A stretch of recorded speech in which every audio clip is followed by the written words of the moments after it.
All right, all right, all right. Let's get started.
Damn, I was on it. I could have sworn I was on it. Like I was not gonna mess up. Hello and welcome to My Manic Mondayz, where movies and mental health meet. I'm your host, C.J. Robles. I swapped out the wrong thumbnail for the right thumbnail, but I just I did a 360 instead of a 180, and this is supposed to be due tonight. We're doing episode 129. A special guest, Christian Cortez, and we're going on Monday, September 29th, 2025, 10:05 p.m. Central Standard Time. My Manic Mondays, where movies and mental health meet. I call this kind of like my. I've been doing this show since 2021, so we're going on our 4th to 5th year already, and I see this more as my interactive vlog, talk show. I'm more comfortable calling it a talk show, and but yeah, it's more about interactions, about the things I do on the daily. I tend to notice that I do a lot of things, but not really like it's like just things to keep me more balanced and here and ready to do things. I also, as an actor and performer, entertainer, I want to make sure I have a good mindset every time I'm doing a set. So I noticed that with this show, I'm able to do a little bit more and hold myself a little bit more accountable, but more or less, kind of just look back at the people I've met and the things I've done, and see how it's got me here. And tonight I have a very special guest, and they're running an IndieGoGo campaign. So we're going to talk about the IndieGoGo, and we're going to talk about my guests and their art and their expression towards everything that they create that helps them create what they want to get out. But in the meantime, I'm gonna just do a little updates because I gotta do some cleaning. Let's talk about I am moving forward with the IG page. It's already in the works. I already talked to one of my writing partners, and she's down. We're moving forward with the Cougar Companion. It's gonna be an IG page. I'll be be we'll be running, be having fun. I don't even know exactly what we're doing, but we're gonna be just making sketches, um, just being silly, and we'll see where we come up with, because it's I did a comment on a IG page for the Monkey Boys, and it was about they were cougar hunting, and I wrote a lengthy comment that's already at 900 hearts. I mean, 800 hearts. Gonna be I'm about to think it's gonna get 800 to 900, but I got a lot of reactions. And somebody had said I should do be the Steve Irwin in 2025 in this field, and I don't mind taking on the role. I'm in my 40s now, so I'm the age of the Cougars. So I'm not really I can't. It's not That's not me. It's not it's not for me. So I can help out. We'll talk about that if we have to, but I'll see how that page is going. I think it's funny how all that kind of organically started. Trying to upload a photo, but it's not uploading. Come on, buddy. This is how my show works. Very organic. Just getting going. There we go. Yeah. So let's talk about what I did last week. So last week I did this quote because I was gonna do a meet and greet with Kevin Smith. The quote was, "Long time no see. Only pray that the caliber of your questions has improved." And I will say that I did have a question for Kev, but then when I met him, I answered the question in the time between that from when saw that quote, because I've met him already a handful of times, at least like 8 or 9 times, and gone to the evening with Kevin Smith, done the Q&As, just fanboyed out, tried to figure out what is it, what am I doing, and the other week when I was there talking to him, it was just more of a hangout session. You know, we waited 3 hours, and my son wanted to meet Kev really bad too because I've he sees me talking about him. We binge watched Comic Book Man, so he's very caught up to date with that, and it's a cool thing because my kid is really into movies, and I want him to always have a place to go no matter where he's at, and movies and comic books and just even like tabletop games, stuff like that.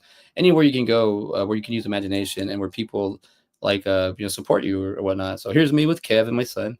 Yeah, dude, 3 hour wait. That hair is gone, dude. I was exhausted, but my son was wearing the clerk shirt, and Kev looks at him and goes, "Kids clerk shirt. I don't think we have that, do we?" And then I go, "No, my wife made it. Like we got the small at the Secret Stash, and we put it on him." He said, "Oh, you kind of grow into it," and then we just folded up the bottom and sewed it. So now he has this little miniature clerk shirt, and I think it's one of the cutest things. But I thought that was funny when he was like, "Is that? Do we have a kids? Maybe we should." The way Kev is. But the reason I'm a fanboy now a second, like always, because it's fun to be part of something bigger or to understand something greater than what you're doing. And with me, it's like filmmaking, acting, writing, directing, everything. It all comes together, right? It's all in the same vein. It's all in the same umbrella.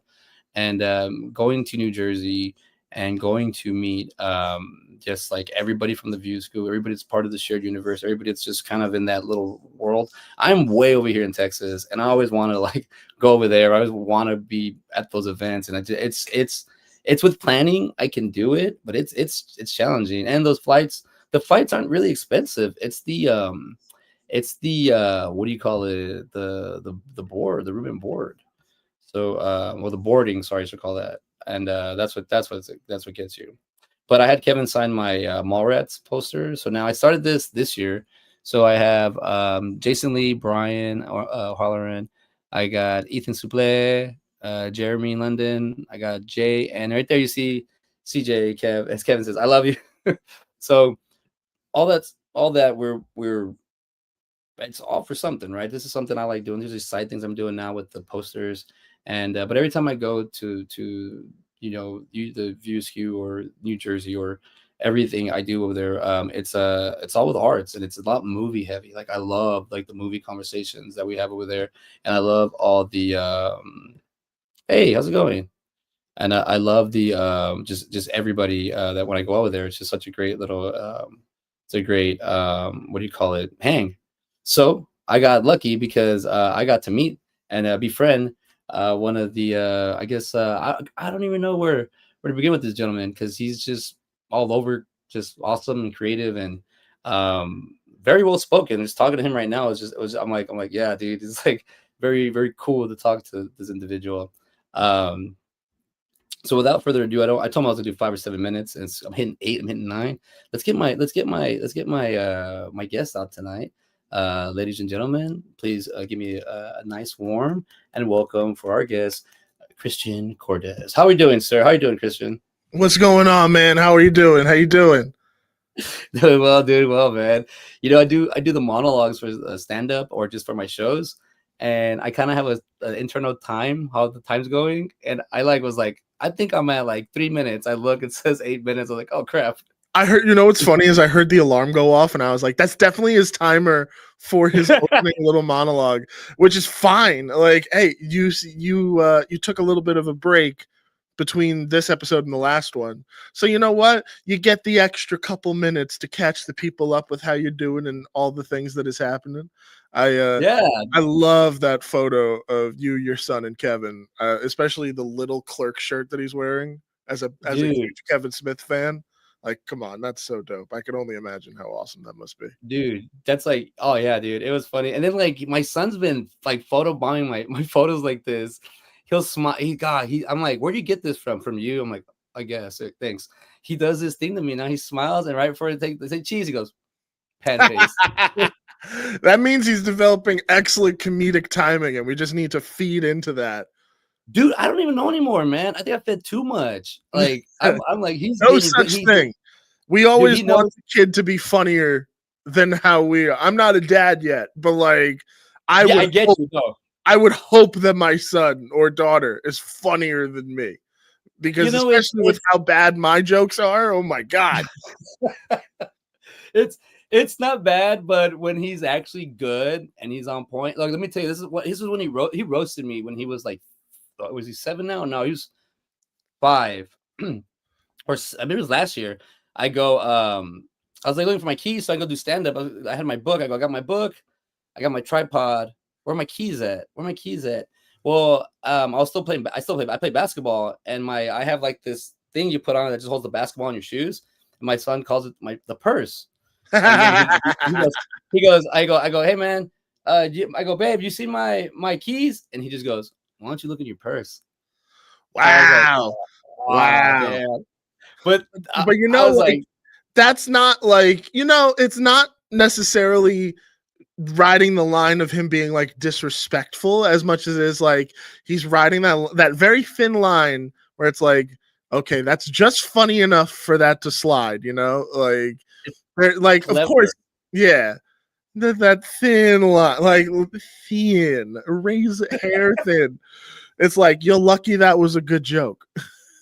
Oh man, I know I mean, I forgot he's burning me, and I'm like, you're lucky. I'm focusing on this because these burns, like, I'm just gonna let them slide because I'm happy. I'm like, great. Try not using that too much, but we'll see. You know what? Whatever. Let's see where it takes you. Yeah, but Let's you see where know we go what's with but this. you're his dad also, so at the end of the day, you have like the ultimate rebuttal, which is, bro, do you know where you come from? Like Dude. I watched it happen. I was there. I am part of your creator. Like I'm the co-creator of you, dude. You want to get into some details? All right, let's do it. Dude, oh my god, yeah, no, he does. No, he'll go up to me. He'll be like, "Oh, I'm Mini CJ," and he'll start just like being a pain. I fell. I posted a video where we're at the skating ring, and everyone kept dropping. And I was like, "Oh man, I'm not gonna fall. I'm just gonna go real slow, do my thing. I'm not in a hurry." And I was doing really good until the last thing. I was like, you know what? Let's record this and let me do a little spin. Well, I fell and I busted my side. I didn't hurt myself like permanently. I just got a little bruise, but I was fine. And I fell down. I was like, oh man. And then my kid was like, oh, whatever. It's even the video itself is funny. I'll send it to you on IG. It's funny. But after that happened like 2 or 3 months ago. After that, he'll just start walking and be like, hey, look, I'm CJ. And he'll just fall. just He just falls down on the ground. And I'm like, I'm gonna do that the next time I see you in person. CJ. I got some comments here. Let's see what you say. Will always be there is from This is one of my songs I made. So there's a longer extended story as to how we got there, but Will Always Be There is one of the many children's songs that I've written. And that one has become one of the most popular that I've done. Okay. And it's clear that Kahuka number 4 is a fan. So thank you, Kahuka. I appreciate it. Thanks for watching. Thanks for listening. Yeah, there you go. Thank you. And that's you. Yeah, I was replying. I was making sure that he got acknowledged. You got dude. I forgot. I see here on the StreamYard. I see the other links, and I'm like, oh yeah, there's other people gonna be here. Yeah, I shared it out to my own platforms as well. So anybody watching from Facebook or YouTube, my Arcade Productions YouTube channel, can tune in. But I bet they're kind of sick of me every time I go live. They're just like, "What is this dude going to talk about now?" And it's something. Hey, but like, hey, dude, that's a talent, and in which it's its own. But even just conversating, dude, and then not feeling fatigued, man. I remember when I first started doing this. I remember being like, yeah. It's like this is a workout in here, and this also adding lights, and then like I'm in my own cave, my bat cave is what I calling it, and I'm like it's basically a shed, and like it's just nice. my little stuff where I get my things, and like I have so many DVDs and right here, but I like that like we don't really put them in the player, but I have my son be like, what is this movie? And I tell him like, oh, it's this movie, we should watch it, or you can't watch it yet because of this, but I would love for you to watch this. And you know, like it's such a good thing. Or like everything I have, like a point, and there's a story he wants to know about it. So I like that I've been able to like you know, have a place to like store I guess my memories Store or everything. and congregate all the nerdiness. I know. And you know what, man? I gotta say, I love to geek out, and I never realized that. And I think out of default, just because the stuff I like and the stuff I gravitate to and the things I want to talk about just make me a geek. Like I didn't even know it was like that, because I'm over here and like I'm like, I don't want to talk about this. I don't want to talk about that. What'd you say? Stand up? What clown? What movies? What, you guys want to talk about movies? Let's quote. I find it so hard to quote movies these days, You know what's because so it's like, funny is that I was just on. So this past weekend, I was working on set. Right, when I'm not writing or directing, I'm working as a production sound mixer. So I'm doing like boom op or recording sound. And I walk into this house I'd never been to before. We're getting set up, and my ears perk up like a fucking dog or a cat. And why did they perk up? Because an entire group of people that were on this crew were just talking about the Muppets. So I was like, okay, let me gravitate towards those guys. And you're quick friends, you know, like you know, it's fun to be a nerd in that regard, because then it's like, I could instantly find my people. you know, you're right. And and now that like even traveling for conventions, or well, that's obvious, but like if I travel for something for like a just family thing, or maybe a movie set I'm doing for the IndieGoGo, I'll go and I'll be in like a new state or new city I'm not from, and I never like ever thought about like, oh, I'll just randomly show up and see what's out there. Now I'm like, where's the comic book store? Where's the record store? Where's the movie stuff? Like where's the theater at? Like I'll just go, where are the improv actors at? Where are the stand-ups at? Like I'll go looking for that now. Before Where's I'd just be like, everything fun? Yeah. yeah, exactly, right. And then at its own cost, what do you call it? Like picking one might not be like the best, it's like city I'm in, but I want to experience that version of that. I want to Yeah. experience that version of that, because it's like to me sometimes they look similar, but they're completely different. Every Um, city has their own different vibe in their arts and fun things that they go about doing. No two cities have the same style of improv or comedy. Like, I mean, hell, look at New York and Chicago. Chicago has Second City, and New mhm. York will just always have that hub of improv comedy that they're probably similar in their teachings. But I mean, I don't really know improv as that well, so I can't speak to it. But from what I Yeah, do understand is that while the facets can like are pretty much the basics can be covered, they're two different styles. Like yeah. these different people come out of these doing different things. So uh bah sorry, someone said Cortez is a goat, so I was just like, I gotta make a goat noise now. Yeah, Bah. I saw the goat. My brother called me the goat in front of my son. My son goes, "Why do you call her the goat?" And I was like, "Bah." And he goes, "No, it's Greatest of all time. the greatest Yeah, of all greatest of all time." time. And I he goes, Yeah, I was surprised that some people didn't realize what that was. "Interesting topic. I've never thought about it that way." Yeah, he goes, "You voiced in Arcane Merchant." Yes. Okay. So uh I made a wait, was it Tobias and the Arcane? Was it? Basically, this is a project I made an appearance in. My buddy Adam Guzik, who is a talented filmmaker in his own right and composer, created this. Well, he's creating this trilogy of movies that I got to cameo in the second one. Uh, Tobias and the Half Pariah, and then Tobias and the Arcane Merchant, and then the next one is I think called the Birch Cathedral. And yeah, I cameoed in Arcane Merchant, but I'm like blink and you miss me, dude. Like it Uh, doesn't even sound like me. Adam asked me to put on like a Liverpool or like a British accent, and that's always fun, especially when you have no idea how to do that. um, so yeah, I'm in Arcane Merchant in a very blink and you miss me kind of capacity. Uh, yeah, I'm in a few movies like that recently where it's like was that you? It could have been me. It's the back of my head or my shoulder, like but the experience, but getting to be on other people's sets was helping me figure out my sets, how I want to run my stuff, how I want to do it, because I was getting so much experience, and then I was just kind of like getting on to some sets where they actually have like real producers on there, and I was like, oh, here's the one I want to see how this goes, having somebody on the side trying to coach or a backseat driver, like, and it's not bad, but it is funny, man, when there's a money involved, Yeah. and how the art tends to like get affected. But the true art, I mean, anything you do, anything that comes from the place of genuosity, it's gonna be badass. It's gonna stick out. The fruit will rise to the top, or the cream will rise to the top.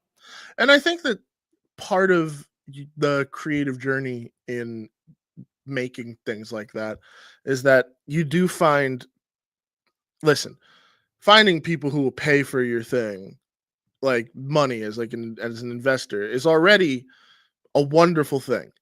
But and compromise is absolutely a thing, but don't be afraid to, and I don't even know if I'm the person to necessarily say this because I'm not somebody who's had a movie finance, but I think that you should go into these certain things like prepared to know that, hey, there might be disagreements down the line, but just know that we're collaborating towards the same unified vision here of making something good. Like Yeah, that's always the dream. And sometimes some people may not understand necessarily how that happens or how that goes about it. So like sometimes notes may like throw off something, be like, where that maybe I don't know, like I'm offering like a hypothetical where it's like, "Hey, what if you did this?" And yeah, it's like, "Hey, what if you made that scene scary? Sir, this is a Christmas movie. There's no yeah, scares." Uh so I think that when you go into those kind of things, you always got to be prepared to like know who you're collaborating with, like know who's yeah. signing your paycheck. And that's why I was bringing up the producers, because when there's a set where other people like are giving you money and they have pull or they can tell you something, like I don't like that. I do like, however, these crowdfunding or these IndieGoGo campaigns that you can actually help the artist directly, like to you. Now I haven't done one, but I'm real close. I've everything filled out. I haven't launched it, but Mm, I'm waiting. I'm waiting a little bit because we'll talk about my movie in a second, but we'll talk about yours first. But I was talking about with the Indiegogo campaign, like it's truly just it's you, right? So you decide where do we get the funding that goes into this? This goes into audio. This goes into video. This goes into acting. Like yeah. it's you, right? You're 100% control, right? 100%, but I have a team under me that is Yeah, helping make this happen. Like film is not a solitary endeavor. There are some crazy people who can do it, but there I'm very lucky to have a group of individuals who when I pitched them the story of Tree Lights were like, how do I get involved? How do I help? How do I do this? And that's my friend Mary Endy and Joe Tyler, who are the producers on said film. So that and Chris Abalo. So thank you guys so much. But essentially, it's just kind of knowing how to deviate. Like tell them like, hey, this is what I need you to do. This is what I need you to do. Like my buddy Joe is handling more of like the cat like the actual nitty gritty of the crew details and all that kind of stuff. But yeah, there's a and team. and that helps you out. And it just so anybody's listening, because they want to do a campaign, and that helps you out because that's less stress on like finding a crew or paying you're delegating, right, Yes, sir. to other people. Yeah, so it helps you focus on your part, right? Like your art, your direction. I mean, yes, absolutely. But I mean, I'm like you where I loved being on sets just to kind of learn like my own directing style and how I would go about doing things. And one of the things I love to do, well, you know what? I'll start with this then. I started my like real filmmaking journey on like pro sets on a horrible set. It was awful. The director literally said, I'm going to be an asshole to you guys, but the film is going to be great. And he was true to his word. He was a dick to everybody. And I was just not about it. I wasn't getting paid. I wasn't, I was amongst friends, but beyond that, I was like, I will never treat anybody like that on a set again. Yeah. So I make sure that my sets are warm, they're safe, they're comfortable. And if you have an idea, you can come and talk to me. All I ask is that you pull me aside and we'll talk about it. And if it works, it works. If it doesn't, it doesn't. We'll keep it pushing. I'm not gonna have an ego about it. Yeah. Because this is a collaborative medium. Like any good idea on your set is only just gonna make the final product better. Like, Yeah. how could you not love that? Yeah. Also, like, and what you're saying about that with sets, when I first started, I started in like 94 making little VHS stuff at home. I didn't know that counted as like filmmaking, but then people were telling me, like, yeah, dude, you've been making that counts. I was all right. I So was that's why I got -1 years old. yeah, yeah. I was making. So what I would do is you get the tube TV and you get two VCRs next to each other, and then you hook up your Super Nintendo to the TV, and then you can actually play like another movie and take clips from the movie, and then insert the Mortal Kombat clips, and then I would insert like I would make like and then I'd record myself, and I'd make it seem like I was going on this journey, like a Mortal Kombat journey, and I had to go fight people, and that's how I got started. But when I got to Austin and I started going to like Dallas and Houston, just to kind of the big cities back in the early or mid 2000s, finding people like that was very weird for me when I would see that a lot. Like, I'm a dick, but we're gonna fucking kill it today. Or over here in Texas, I'm a gunslinger and we're doing it the way we got to do it. And I'm like, I don't know, man. I don't. This doesn't feel right, but I don't want to be about feelings. Let's be about a product. And then you go through all this shit, and you're like, I'm like, well, the end result was, why do we have to do all this bullshit for this? Like, I'd rather put all our time. I think that anybody who says that they don't put emotion into these projects is lying through their teeth. Like Yeah. I put my whole creative being into almost every project I do across the entire spectrum, whether it's the serious drama or the ridiculous horror comedy. But like, I think you have to, because Yeah. I think that you have to go into this passionate. You have to go into it like with your whole chest. And And that's yeah. yeah, Sorry, keep going. no, that was it. That was it. I was just saying, because like you're right, because when you're saying that, that's when those like motivational things come into it. Because like if you're just doing it to do it, then it will fade away. But if you're doing it because you want to do it, you'll wake up the next morning and you'll find out this is what I want to do. And that time and that passion, and for someone just to come in and like crap on it, it's like it's one thing, right? But for somebody to either get in your way or block you, that's a complete another thing. But for you yourself to wake yourself up and do it again, and to realize do it again, that's the hard part. And I think that's the mental health about everything. And projects, what do you call it? They do take a lot of energy, a lot of emotion, a lot of heart. And I think sometimes I try too hard. The artist in me tries too hard to connect with everybody. Sometimes I'm like, no, I think this person, they just want to see me finish this, or they want to be part of this. And I'm like, oh, okay, cool. Like I want to help as many people as I can. I mean, I can totally understand that. But then I think that I've been able to simplify certain aspects of that. Like, I think that I used to worry about trying to please everybody.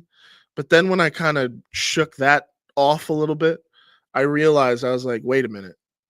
Why don't I just make for an audience of one, which is me? Like, I want Yeah. to make the movies that I want to see. Tree Lights is a romantic comedy that I want to see. I haven't seen many romantic comedies set in a recording studio. I want to see that. This was a horror short that I did this year that I released at the top of this year, called Waffle Cone Willie, which is a horror comedy about a killer ice cream truck. I made that for the fun of it. Like but I put the same amount of passion that I would as Tree Lights into that project. Yeah. And I wholly made it just because I wanted to see it. It just so happens that other people wanted to as well. It's one of So my did you do a campaign? Did you do a campaign for that one too? No, that one was done for no fucking money. We did that. I actually did that solo as an animated thing. So one of the things that I've been really experimenting with is you can make movies in Grand Theft Auto. That's right. That's right. You can make little movies. They're called machinimas. And when I don't have the ability to make a live action thing, I'll make a machinima or an animated movie. And it's just fun because it allows me the freedom to kind of do whatever I want. Like, because GTA, like, it can be, you can make a horror film, you can make a comedy, you can make an action film, you make whatever you want. I just happen to do this ridiculous thing because I wanted to see it. I was like, I bet I could make that fun and entertaining and engaging, at least to me. So sometimes I think that it's kind of a build it, they will come situation. It's like, Yeah. especially if you're leading and doing it with full-fledged passion towards this thing that you love. Me, I love killer vehicle horror movies. I know it sounds crazy, but I love movies like Christine, The Car, Duel, Maximum Overdrive. Oh yeah. All ridiculous flicks. I mean, Christine is like the top tier of all of them. But all of them have this thing in common, which is vehicles either coming to life or being the cause of some murders or whatever. And I've always found that fascinating because I'm just like, well, yeah, why don't we do more of that? Because machines, these are fucking mobile killing machines that are used on a daily basis. Why aren't there more horror movies with this? So I leaned into the ridiculous. And I think that people dug that film because I put my all into it. Like, part of the joke of Waffle Cone Willie is that it's funny because it takes itself so seriously. Like, I treated it like it was a serious drama about a killer ice cream truck. Like, it's fun. Like, that's the kind of things that I have fun making. So I hope that translates when people watch it. Oh, dude, it translates right now, dude. I have a movie that I have. So what I do a lot, I write synopsis, or I'll write like the main point of what I want to go back to later and grow it, like my seed pod. Yeah, I have a movie called Christina, and it is basically a modern day telling of Christine. And what it is, tell me more. It's about a Hispanic family. It's basically the idea is it's a Hispanic family. And one of the girls is dating a guy that's really machismo, and he ends up what do you call it? Well, they end up perishing in an accident in a truck that he had. He had like a very big, like a truck, right? Like a mid-sized truck. They die in it. But she did have a sister, and when the sister grows up. When she was little when it happened. When the sister grows up, the spirit of that machismo dude comes back in the truck. And then he just starts like taking the family off, taking the family one by one. But I also got the idea like how like Freddy Krueger's story is like the people turned on him. Yeah. You know, like he was a murder killer, right? But the family, they put into their own hands and they all turned on him and they all killed him. So there's a lot of that where the family, they made this guy look worse than what he was. So when he comes back to set revenge, he's pegging them off one by one because they're from a small town. But that's Christina, where they have to try to kill the truck, the whole movie. That's why it's a pod. Like, it's this based idea, but I've been picking at it. Like, I want to grow this because you're right. What is it cool? I love that so much. I love that so fucking much. I ain't gonna front though. I was totally prepared for you to be like, yeah, it's a lowrider, but no, I'm just fucking with you.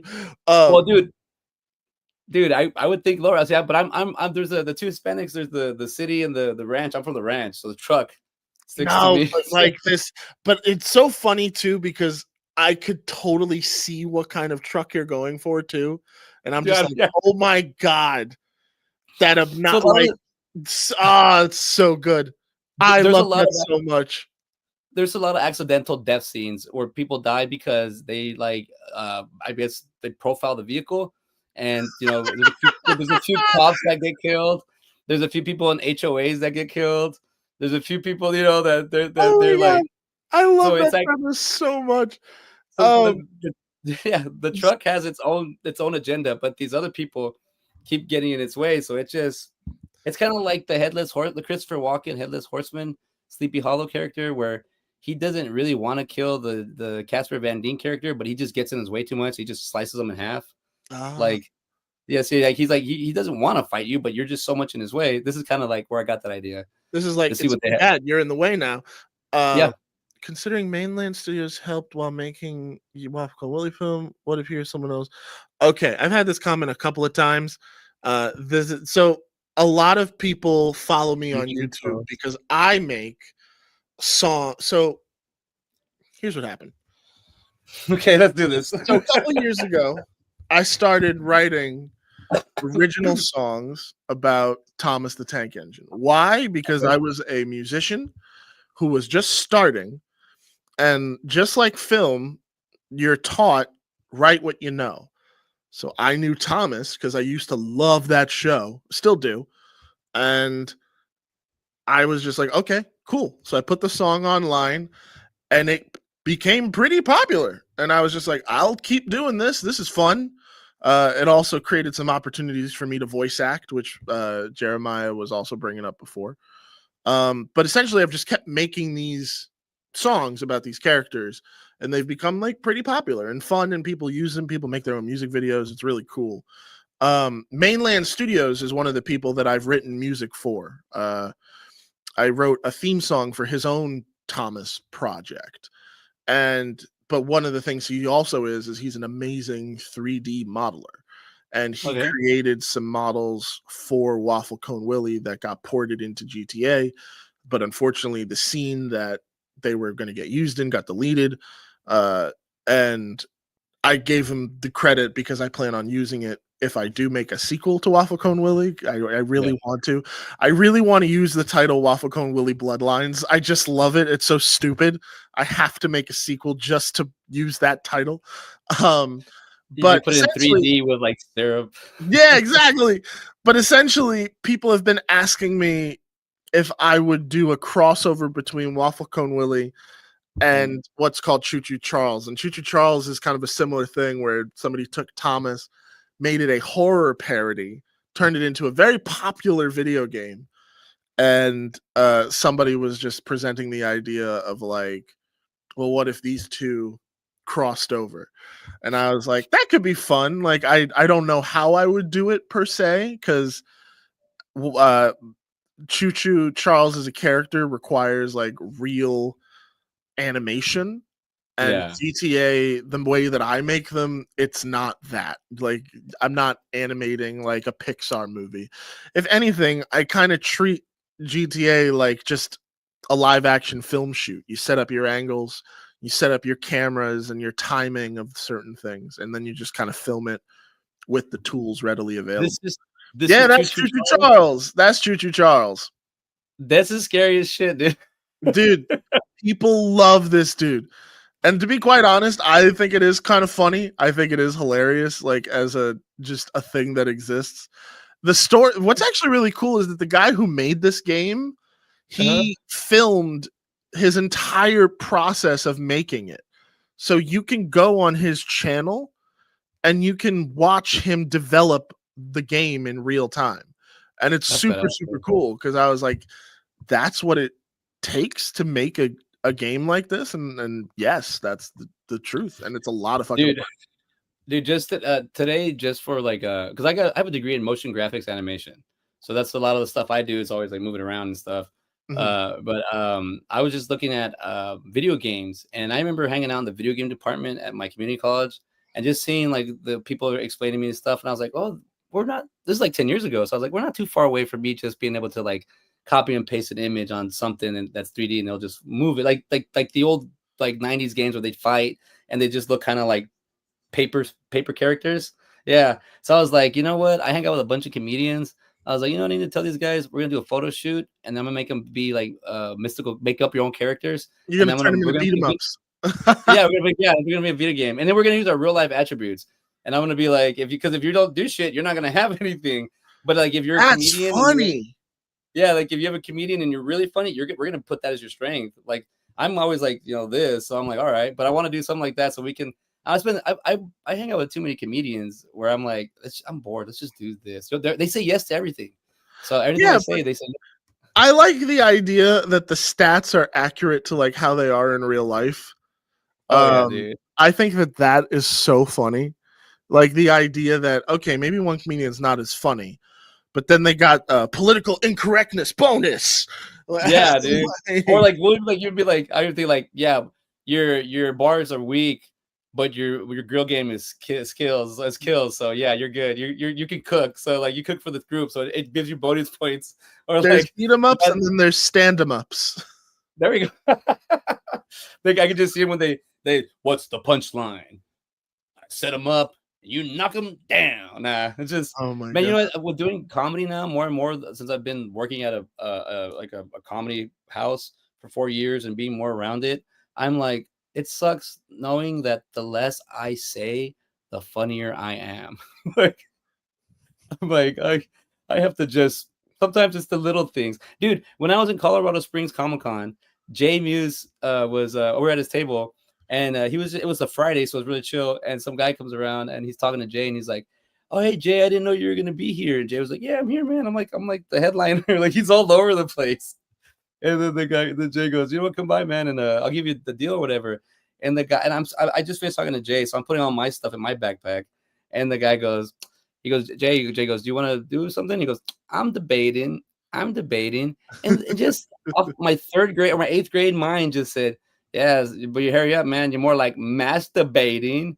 And Oh then god. Jay just goes, "Bah!" And it just, everybody laughs. And I'm like, that is the best joke I've said in 3 months. And it was the worst thing to say. But like It's so, at least you have the minor restraint. I will just blurt out the horrible jokes.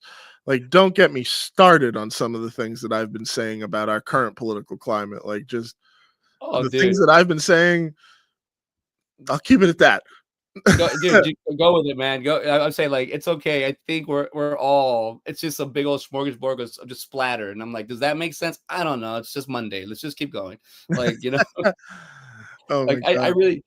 really, I find that it is better to be around the individuals or the people that are definitely going to support you or at least understand you a little bit more than the ones that you want to be around and you don't really get, or the ones that you're trying to do. And I'm learning that only because it's movies, it's cinema, it's storytelling, it's art, it's painting. And like, I'd It's rather not talk just about that. I don't think it's just that. Like, I think that you like anybody, like any field that you're in, like you need to be around people that not only are doing the same thing as you, but that also understand where you're at. Of course, you can have friends that are all over the spectrum. Listen, I'm some of my dearest friends are plumbers and electricians, and that's just how they're going about life. Awesome. I'm committed to doing art. I'm committed to doing film. I'm committed to doing TV. I've never tried a video game, but hell, fuck it. If it comes knocking on the door, why not? Um, Yeah, dude, that's what I love but about you. You have that openness that you're like always like, hey, yeah, see where it exactly. goes. I just got an acting opportunity, like literally today. Like somebody hit me and was like, "Hey, we're doing this thing," and I thought about you, and we've seen your Tree Lights campaign videos. They're very engaging, and would you want to do this thing? I I was kind of taken aback because I was like, I don't act. I mean, I voice act on occasion, but I haven't acted in front of the camera in a hot minute because I was like, nobody wants to see this. This is why I stay behind the camera.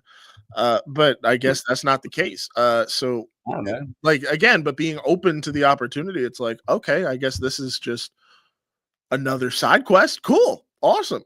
Might as well try it. It can only go two ways. It's either going to go really well or it's either going to be really bad. And then I'll end up on the cutting room floor and then that'll be awesome. Dude, Because but you'll have that experience though, man. That experience is gonna like it brings back so much more, man. That's the way I also say with like stand up, where you go with like at an open mic, you get 3, 4, 5 minutes, if that. And you only need like 3 or 4 minutes, but it's once a week and it's only this much. So you have to try to grow every time. You take a week off, well, you gotta start all over. You take 2 weeks off, you know what I mean? So when we only have so much time to do what we want to do. And even like video game, man, like I mean, I just think too with like your IndieGoGo where you have someone under, see people under you. Where I'm like maybe I need to be more a little bit more. Like, I am barely branching out to people. I'm barely doing that. Like just not even just that, just little things like this or little things like you know, you want to be on my show. I put on live shows at the theater, and every time I tell people, I'm like they're gonna say no, so I start planning, and then they say yes, and I'm like, oh, they're doing it. So Yeah. it turns into like just having confidence and showing up for the guy Literally here. the worst anybody can say is no. No, The worst yeah, anybody can say is no. And even then, that no might not necessarily be a no. It just might be a not right now. And that doesn't yeah, apply to every situation, people that are listening. I'm just talking about certain things. But like, just no isn't the end all be all of things. It's just, hey, just not right now. Cool. Keep it pushing. I know it's all love. yeah, It's totally fine. Listen, part of the big thing with Tree Lights is active engagement. Is like I send the link out to people in my friends list to be like, hey, would you guys consider donating? If not, please just share the link. I've had so many people reach out and offer help and assistance. It's you would be surprised what happens when you just kind of put it out there. I would love some assistance and being yeah. open to it and being reciprocal. Um, I know that that covers a couple of different things. It's also just a wide gambit, but regardless. Yeah. Yeah, in fact, it says Beyond the Fat Man Studios, Spanish Pride. Oh yeah, Hey, man. what up, guys? That's it. And it said, would you also like killer machines like ghost engines and Thomas YouTube horror content? I mean, hey, if I have an idea, I'll do it. You know, like there. If I have a concept, I'll be like, hey, I'll drag my friends in and have them voice act this stupid thing. I know it's not going to necessarily be stupid. I just say that for the sake. What's the process though of it? Like, we're just kind of like, that's not gonna happen. No, we can do it. All right. And I Yeah, feel that that's exactly. It's like yeah, it's I not won't discount it. It's just not in my like active ideas list right now. Right now, my main focus right now is Tree Lights. Like Tree Lights is literally every day of every minute of every day until the end of the campaign, which is and how long? 60 How many days? days from All now. right, let's talk about tree lights real quick. We have real quick. I mean, let's talk about your campaign. Let's take an insight. Tree lights, a short film. Sometimes music says what words cannot properly express. You have 23 backers. That's good. 20%. You're looking for 12.5, 16 Yes, days. A romantic comedy short film by Christian. Is that Atrell? a How do you say trail. middle name? Atrell. So the Cortez. easiest way to remember that for some people is, have you ever seen the Never Ending Story? Mhm. Think of the horse Atreyu. It's a trail, Okay. Atreyu, a Atrell. trail, Atreyu. Well, Very thing similar. is, my Spanish messes me up because I was gonna say Atrell, and I know Oh, it's not. that's cool though. But I know like it's not that, that. my last name is Hispanic though, so Cortez. Yeah. Yeah. It's yeah, Cortez. Yeah, it's like I was like it's Spanish. That's it's spelled Spanish. So I was like, that's cool. Yeah, and it comes from Um, my dad, and my mom's the Hispanic one, which is just craziness in my family history. Anyway, but yeah, well, this is a we'll go down that road. We'll talk about that. So this okay. So just so why don't we go and read this thing verbatim? What are the things that you like about your campaign that what do you call it, that you want to highlight? well, I think that just in general, this is it's not one of the things that I think a lot of people have about crowdfunding is a big misconception that it's just donations. You donate and nothing happens. No, you're making a contribution. You are in this league of extraordinary other human beings who will don't will contribute their finances to help make this happen. Depending on the tier that you purchase, it'll come with exclusive perks and things that are uh, only for this campaign that can only happen. Like, for example, Jingle Bells. If you click on that one, that will get you a copy of our film poster and a social media shout out. And then the list just keeps going from there, like copies of the movie. Essentially, the way that I have sold this to a lot of people, and it's actually in my crowdfunding pitch video, is that you are pre-ordering the movie ahead of time, but the higher Yeah. that you contribute, the more things you get for your contribution. So Yeah.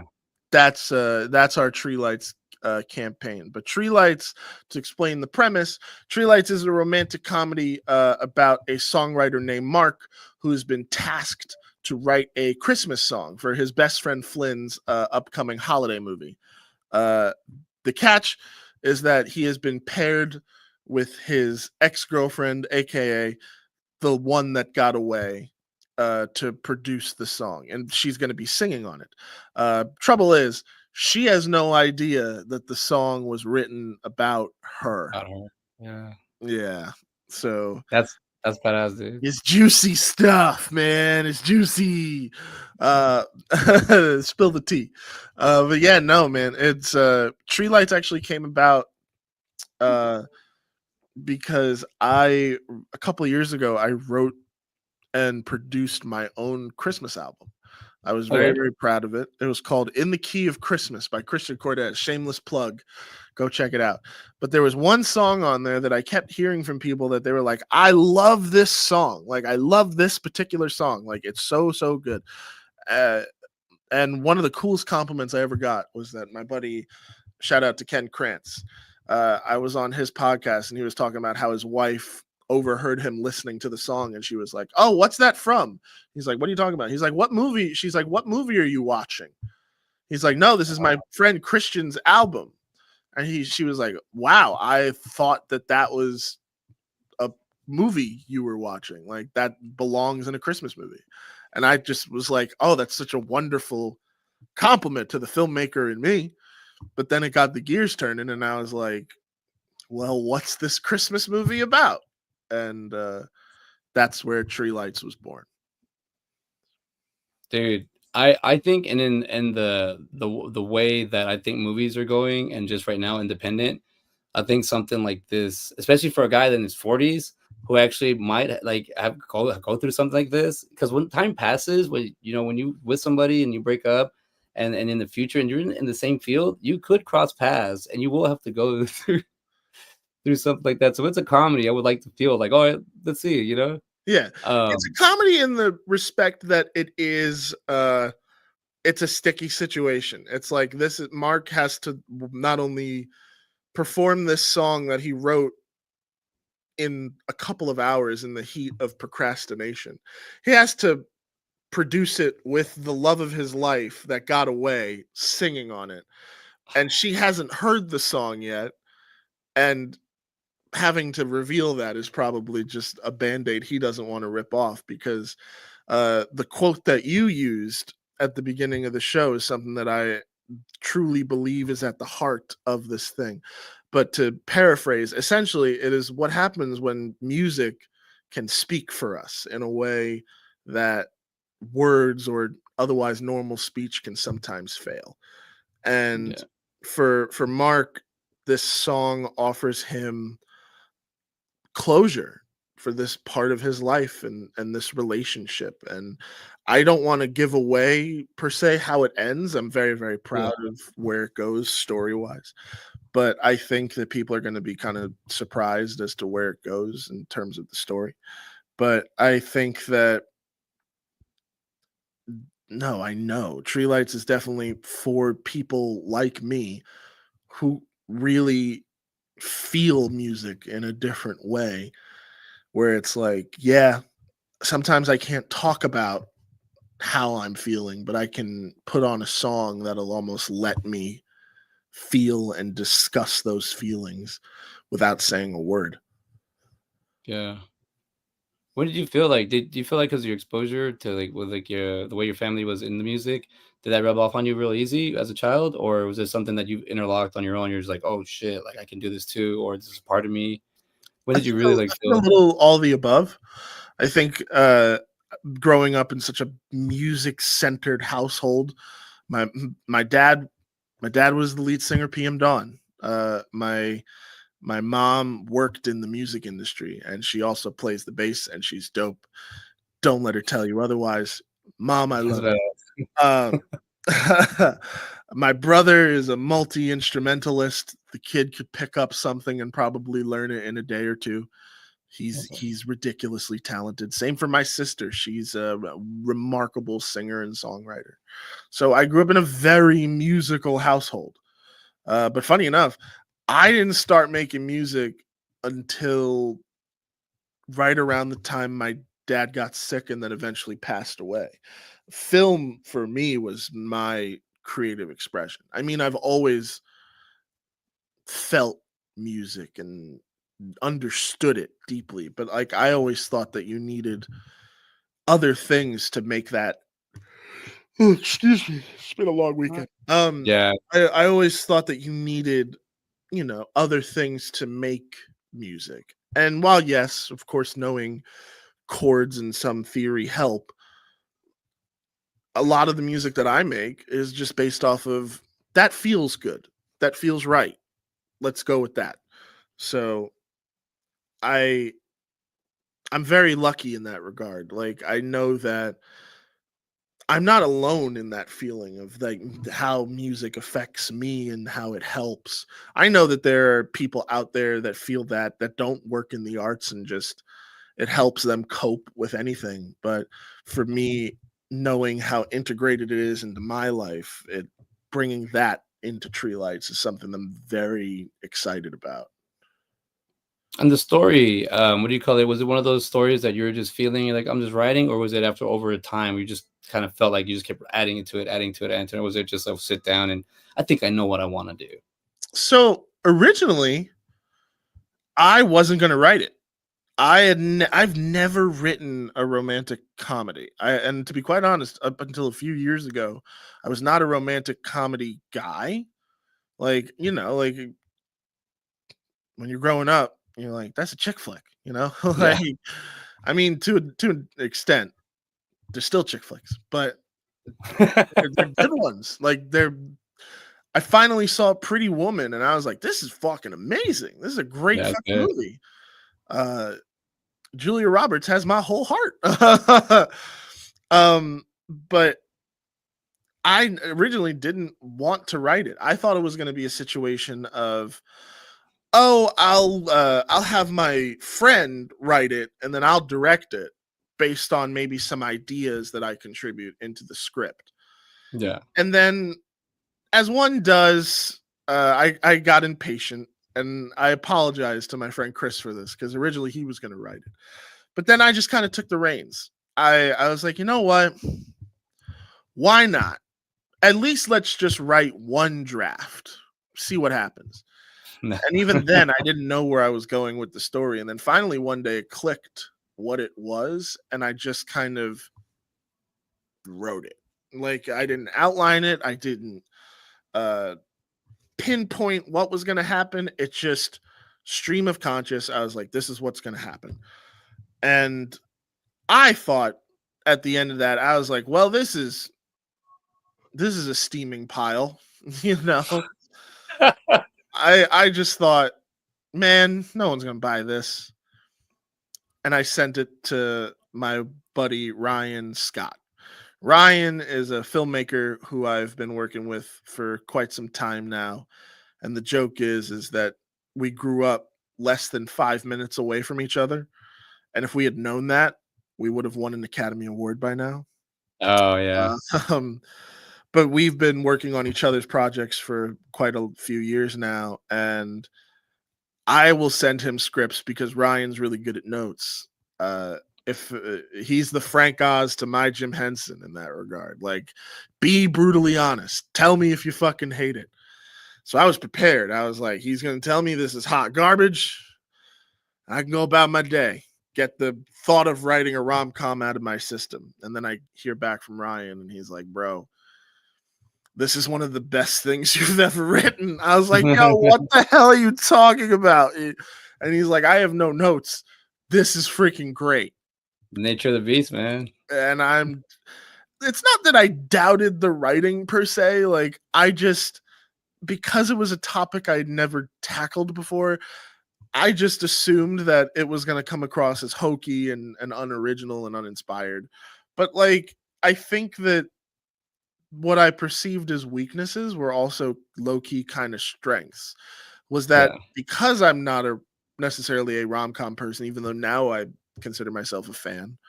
I didn't necessarily know what made them work or like what you should do or shouldn't do. So I just was kind of like, here's what I would do. And I kind of leaned more into the fantastical realism, I guess. Like fantastical because it's still a movie, like it's still Yeah. a film. So you got to tell something that's compelling, but the realism of just a situation like that, like how would that actually play out? Yeah. And hearing that feedback from Ryan just really motivated me to make it. And then hearing more and more feedback from other people who were like, yeah, this is really, really good. So Yeah. that's why I think it's important to have your people. We were talking about that before, like having your tribe around you when making this, because sometimes when you make films in a vacuum, you might lose track of like those kinds of thoughts. Because I Yeah. think that sometimes you have to learn how to take notes and criticisms, but you still have to be honest and true to yourself as an artist. Like Yeah. you have to know what you want. And I know what I want with Tree Lights. And for the people who read it to really respond to it was a really special moment for me. I hope this Dude, makes sense, by the way. Like no, it does. Dude, I could share a story that I connected so easy with you on that because what do you call it? I used to do pharmaceutical studies. You go to a place, you take a drug, they pay you. It was all FDA stuff, so it wasn't like I get paid. This is like 15 years ago, but I write great poetry, and I had an artist friend that I met like in 2012, 2013, and I'm sorry, like 2010, something like that. And I wrote a poem one time, and I was like, man, this is pretty good. Let me. He likes to write poems too. Let me show it to him. And he read it, and he just read it. He looked at it like that, and he did put it down. And I go, "Oh, dude, did you read? You didn't read it, did you?" He goes, "No, I read it, but it repeats itself. It's like it's whatever." And I was like, "Oh shit, ouch!" Like I really wanted him to read it, but I guess you know what? I don't know what's going on with him. I don't want to be mad. Whatever. Long story short, I was doing a pharmaceutical study with it was like something for like I think aspirin or something. So it was me, and then like the demographic was like me at like 22, and then some guy at like 26, and then it jumped all the way up to like 50 and 60, and they're like it was like females. So it was like in the little cohort. So I remember I had all these older women, and this lady had asked me if I could borrow a paper, and I said, "Yeah, here's my notebook." And because they were playing cards and they were team score, well, they got my notebook, and inside they read my poems. And they went through all my thing, and then they were all so they had my book, and I was like, "Oh, we're checking out like in 2 days. Where's my stuff at?" And the ladies came up, and they were like, "Oh my God, you're so good at this. You're so like you wrote this poem. It's so beautiful." And they had like little notes they had left, like little post-its. Oh, And I that's was like, cool. in my head, well, they're like, I like this, and they read it, and in my head, I was like, what the hell is going on? Like this guy that I thought that because we would talk poetry and stuff, like art and stuff, and then I guess he was just in a mood or whatever, but like he was like, nah, and I showed somebody else who was an artist, they're like, nah, but these little women, these fans, they liked it, and I was like, you know what, I would write for y'all.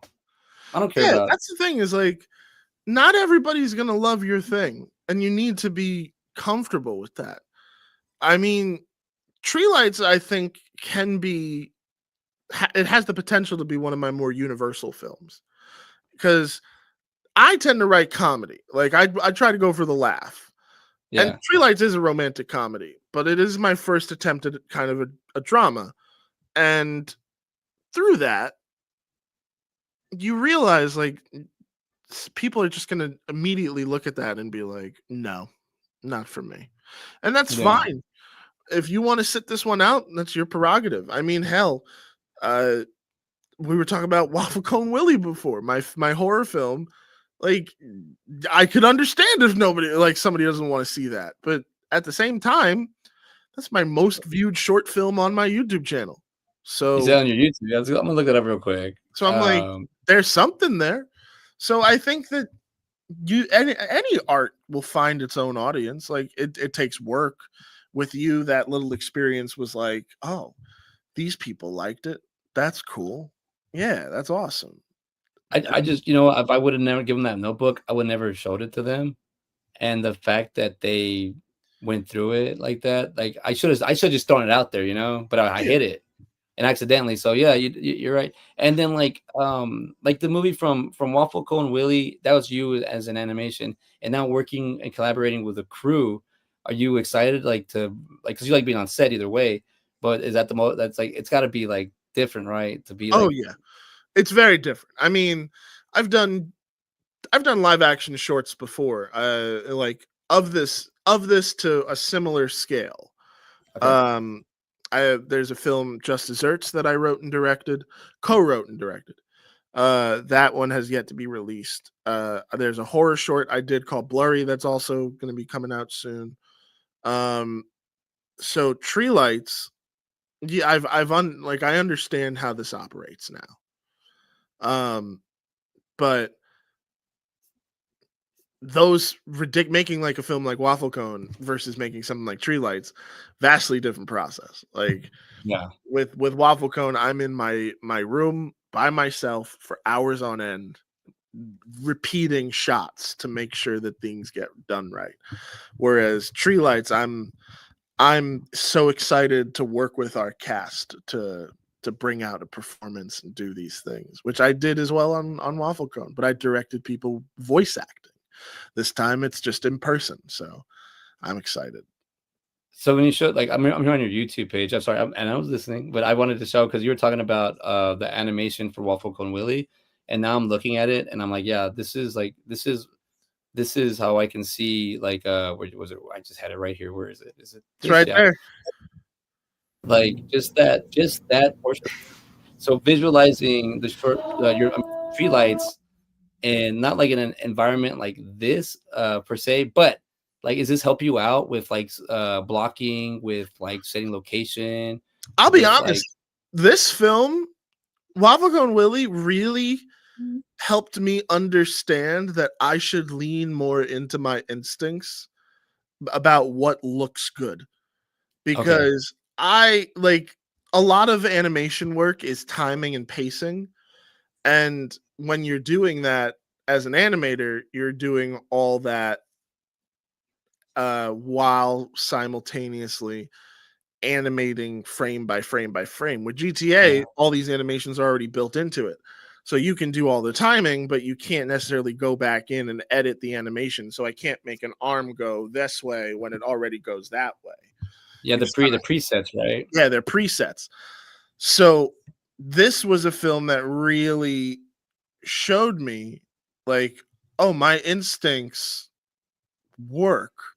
Like this, like I mean, it's hard on a live action shoot to feed into the ego of certain things a little bit. But with this film, because I didn't have anybody that I had to report to, I mean, I didn't on any of these other projects either, but I was working with producers and stuff like that where everybody kind of there were other cooks in the kitchen. And there are in Tree Lights as well, but like with this one, since there was nobody on this except me, I was the one doing all the timing and the pacing and the editing and all the stuffs. So it's something where I'm like, yeah, this is actually like really cohesive and a fun watch. And it's because I knew it would be. It's so hard to explain without sounding like an egomaniac. It's literally No, no, like oh yeah, like I know what the fuck I'm doing. Like I feel the confidence. confident about that. So me going into Tree Lights because of this ridiculous little short, I feel more confident in going into Tree Lights because now I'm like, no, I know exactly what I want in terms of a story and performances from my people, and I'm going to make that happen. I have some shot ideas, but I have a very talented cinematographer working on this, Yeah. so I'm going to lean into his abilities as well. But I know what I want, and it feels good to say that. It's like, yeah, I know exactly what I want. And then in casting, because in Tree Lights, you're casting real people. Yeah. Now in Waffle Cone Willie, you had to create the person, or how did you go about casting somebody in Waffle Cone Willie, or how did you So, know that this was gonna? oh my god, I'm so sorry that we keep talking about this film. It's just so funny. Well, Um, I'm saying, let me just say, I know we're supposed to be talking about Tree Lights. I'm just talking about everything you do, bro. Because no, this it's is fine. It's totally fine. I just It's listen, all these things are interconnected because every film that I do, I learn something new. Like you have to. I make these things to improve with time. Like I want to be the best possible filmmaker for every new project I make. And the filmmaker I was when I made this was able to make a really pretty cool and cohesive horror comedy. And going into this, well, talking about Waffle Cone for just back to it. This was I casted my friends. I you see there Charles G. Rivera, Annie Scott, Ryan C. Scott. Yeah, it was just voice directing instead of being in a room with them. I would just be like, yeah, I'm looking for it. I give me a couple of variations on the lines, say it like this, or not line reading because no, actors hate that. You never do line reads. But just kind of guiding towards the performance that I wanted. So because what helps me out with this is I'm already understanding as I'm looking at this, you're the videographer on this. You're doing cinematography. This is you. Yeah. So I'm looking at all the shots and everything, and then I'm like, this is nice. There's nice movement. This is great. So when it comes to tree lights, I'm looking at what are you gonna shoot it on, or like like what's the I don't want to talk too much into that because I would like prefer to as much as you want to talk about it, but like I like close sets. I like the project to be done, and then we can backtrack a little bit in that sense. That'll I can't speak to camera specifics. I never can, even though I am a gear junkie. I love that stuff. I believe we're actually shooting tree lights on a Black Magic camera setup. Yeah. But I even then don't know. But as long as I get what I'm looking for, cool. I wanted to feel as cozy as this background. You know what? The date with Kevin Smith, that's a beautiful background, by the way. When he does they tells a story about when he would when he did Cop Out, and him and Bruce Willis kind of would get on it on set. And that part where he says, Bruce Willis says, what kind of camera are you using? And Kevin says, I don't know, this lens or something like that. And then Bruce would get onto him or something. I'm like, you know what? When I heard that story, I was kind of like, it doesn't really matter if the filmmaker kind of knows what camera he's using if he has someone using the camera. I know what that's their job. My first two films were shot by one of the most talented DPs that I've ever had the pleasure of working with. His name was Nathan Finkst. I said was like past tense, like he's dead. No, he just timing, life, other things. He's not shooting tree lights. I'm leaning into my friend Andrew, who is also amazing. Like all these people are incredible that are hopping onto this project. But I think that again, going back into like, oh, you learn from the last thing. Waffle Cone really did kind of help me understand cinematography a little bit better. Like, because I was the DP essentially for it as well, I had to make informed choices about where I wanted the camera, what virtual lenses I wanted to use and stuff like that. So, but knowing those things just, I think, only makes me a stronger director because it helps me convey what I'm looking for to the crew so that then I could be like, yeah, this is what I'm looking for. Let's do it. Yeah. Because I think that one of your jobs as a director is to be able to answer questions quickly.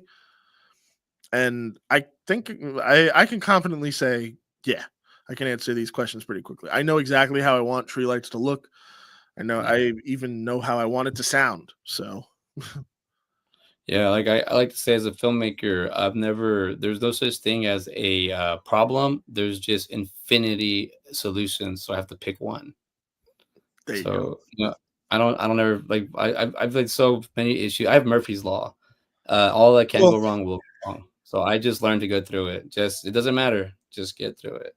So I do basically I see a movie set and I say I'm like, even the people that you casted and doing the cinematography, that's awesome. You're giving them opportunity to get started or to keep moving or to get another opportunity, that's pretty awesome that like I see like that too. Like that's a lot of respect too, because it's a lot for somebody to actually be on a movie set, and to they don't know when the next job they're actually going to get or next gig. So it's very very challenging.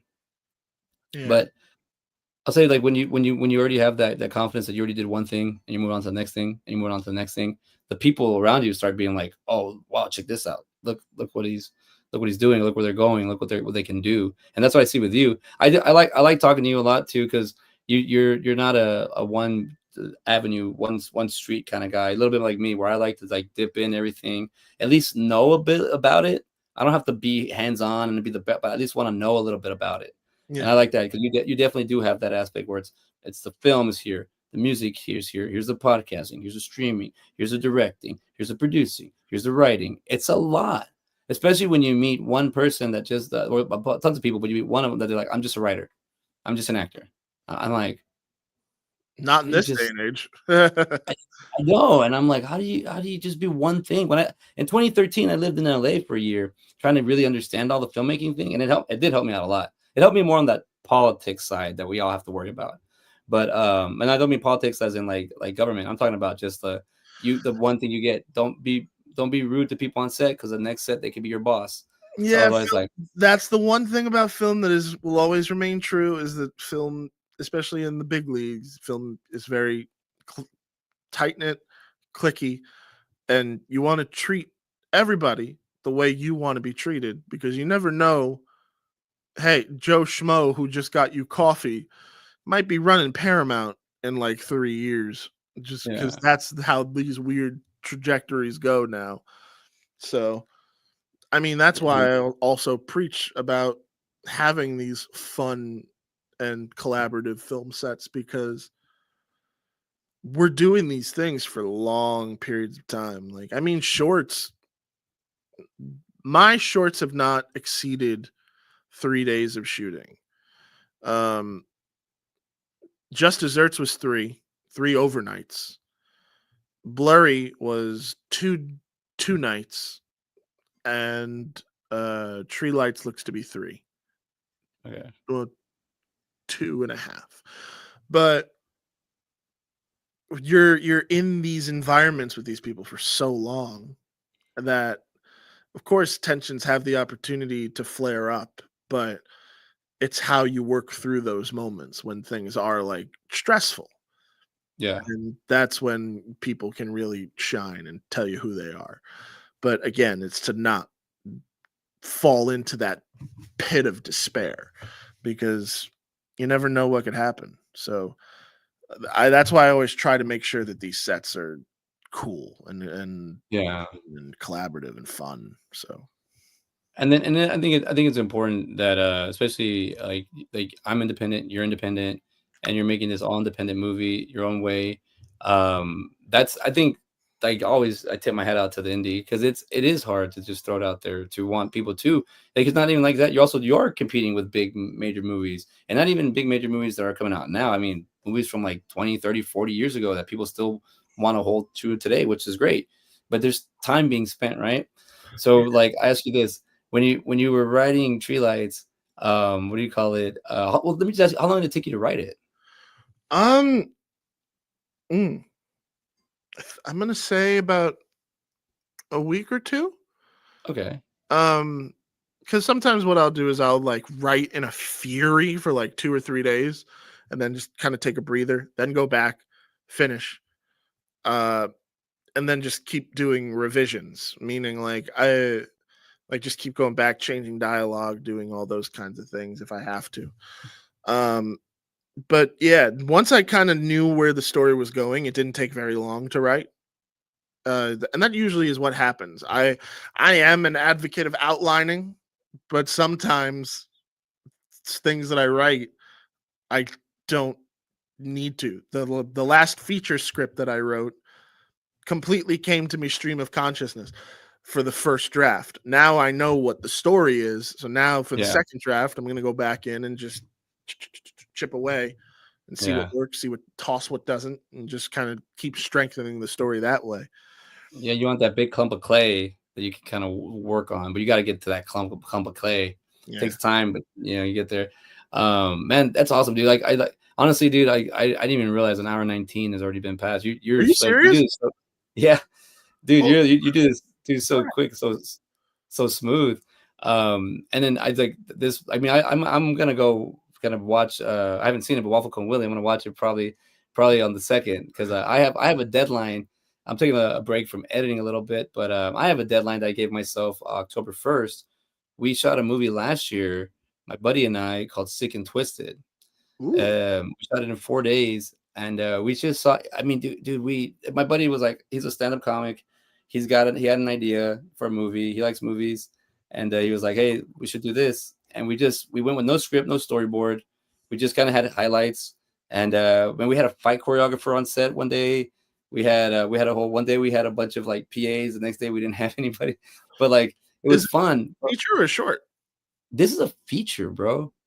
I am almost done editing this. I think I have 3 scenes left, the final 3 scenes, and one is I decided to pause in the middle of the action scene for some reason, but like I'm pause editing, but I'm back on it. But dude, it's gonna be a feature, and I want to have it done by the first because South by Southwest deadline is on the first.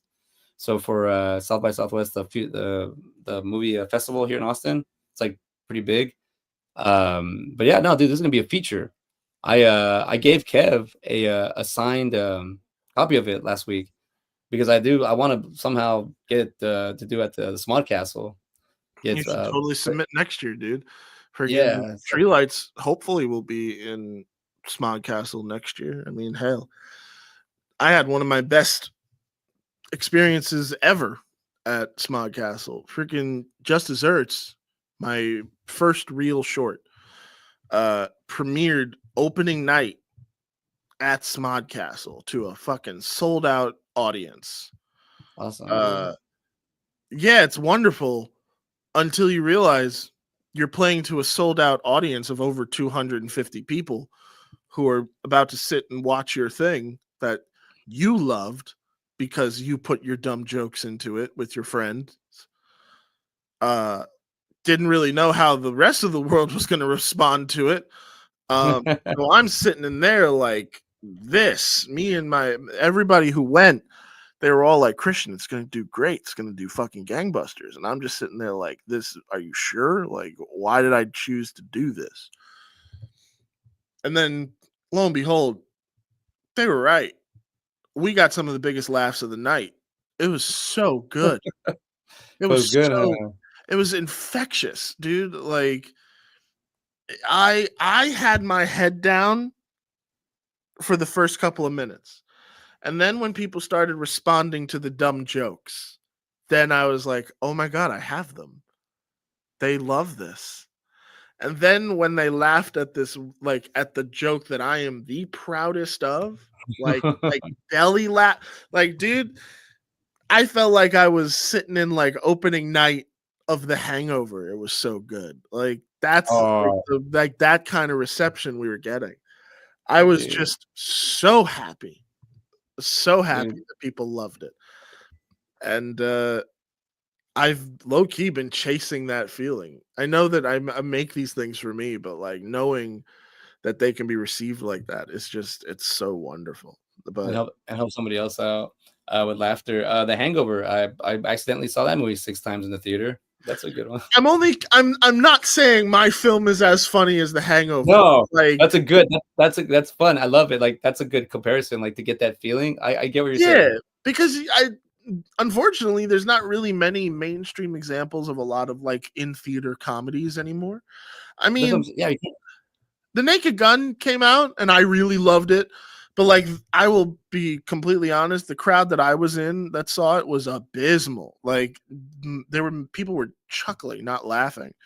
And I was like, Oh, bro, this is hilarious. What do you I felt like I was laughing the loudest.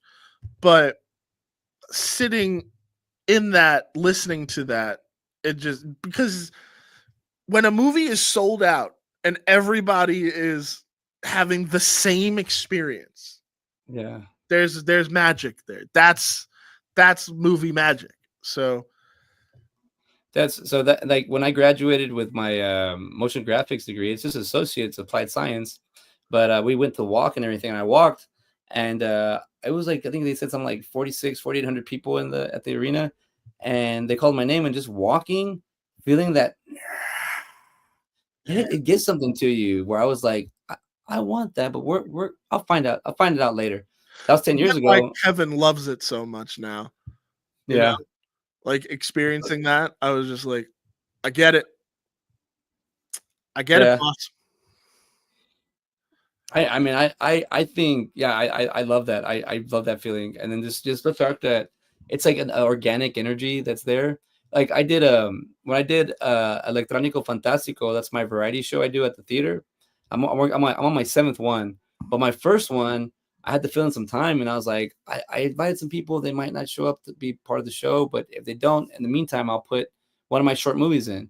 I'll put on Regret, and then I'll have Clowning Around. I'll put it on there. Like I'll put these two movies in there. I have like 12 shorts. I was like, put two of those in there. Mm-hmm. As I'm doing the show behind the scenes, I put the movies on and I'm getting ready. And then there's a moment where I'm like, I pause and I look at everybody, and I realize, oh shit, I completely forgot. Like my movies are meant for dark theater feel, not for your cell phone.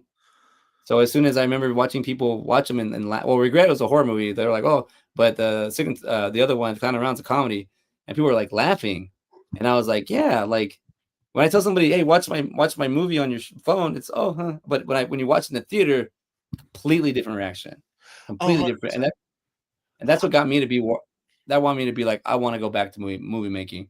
I want to go back to go into that feeling. I want to talk to other filmmakers.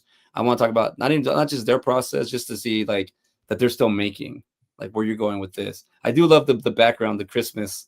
I do love the theme here. It's, you know, dude, out of everything you could write, you write horror movies. You have a very background with music, and you have a lot of things you can do. The fact that you're writing like a Christmas movie, like I I respect you, man. That's You like, know what's wild too is that, like, if you really want to look at it, Tree Lights is like, it's almost an anti-Christmas movie, which is also, it's simultaneously a Christmas movie but also an anti-Christmas movie, because the bro, story doesn't take place over like a December night. The story takes place in May or June. okay, But that's purposeful because that's when most of these Christmas movies get made. yeah. It's about making a Christmas movie. So you're going backwards. Yeah, a little bit, but I can't thank you enough for the kind words, though, man. Like I I love bouncing between different genres because I mean that's also true to how much I've just watched and enjoyed movies. Like, I mean, I've got horror movies in me, I've got comedies in me, I've got family movies in me, like all over the spectrum. Like I'm this is ridiculous. I'm writing a spec script for me. Again, audience of one. You know what it is? I'm writing a brand new Herbie the Love Bug movie because I want to Oh see god. it. Yeah. Nobody's writing a Wait, Herbie movie except are this. you are you doing animated, or are you doing a live? I'm I'm thinking I might actually do it in GTA. Love you say, because Herbie animated could go far. Exactly. That could be so fun. But again, I think that, like, my love of all these different genres and arenas comes from just, hey, this is all the variety that I've watched. Freaking, Exactly. like, that's why Robert Rodriguez is one of my favorite filmmakers. Always and forever. Which is why when you were talking about doing the medical experiments, I was like, bro, took a fucking page right out of Rebel Without a Crew. Yeah, I got it right here. It's a so where I grew up in Del Rio, Texas, and Ciudad Acuña. I'm from both sides. I grew up where Robert Rodriguez shot Desperado and Mariachi. So I would go. I'm actually technically we were supposed to be in. I was supposed to be in. I auditioned for the little boy scene in Desperado, Did you but I really? didn't. Yeah, I didn't get it. And my buddy Ronnie, who at the time was a way better actor than me, he wasn't an actor. He just auditioned. We were both too tall because Antonio Banderas is only like 5'6", maybe. I think 5'6" is like the push. And at the time we were in junior high, and I think I was already like Ronnie was already almost 6 foot, and I was already like 5'6", 5'7". So Damn. like, so we're yeah, we Hispanics do, we grow quick, fast, and then we don't grow after that. I'm only 5'11", so I don't grow. I'm not very tall, but you know, like watching those movies, and then and there's the bar scene in Desperado where Cheech gets shot in the face. Mhm. That scene was shot in the Corona Club. The Corona Club is just a regular bar you go to, hang out and drink and party. But what they did is they took hundreds of production stills, and they put them all over the walls. So it made it very meta for me.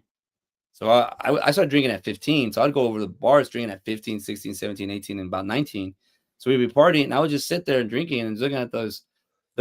And I wish I never said this. I never said this. I never said one day I'll be in those movies. I never said that.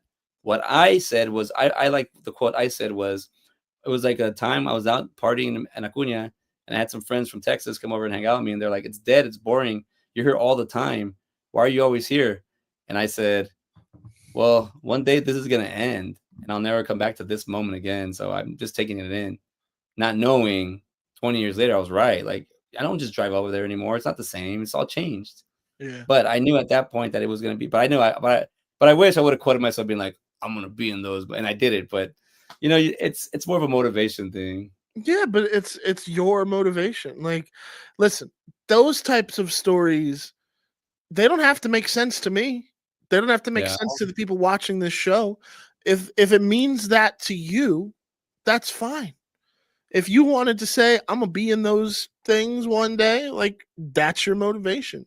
Hell, when I figured out that movies could be a job, I was gung ho. I was like, are you kidding me? Sign me the fuck up.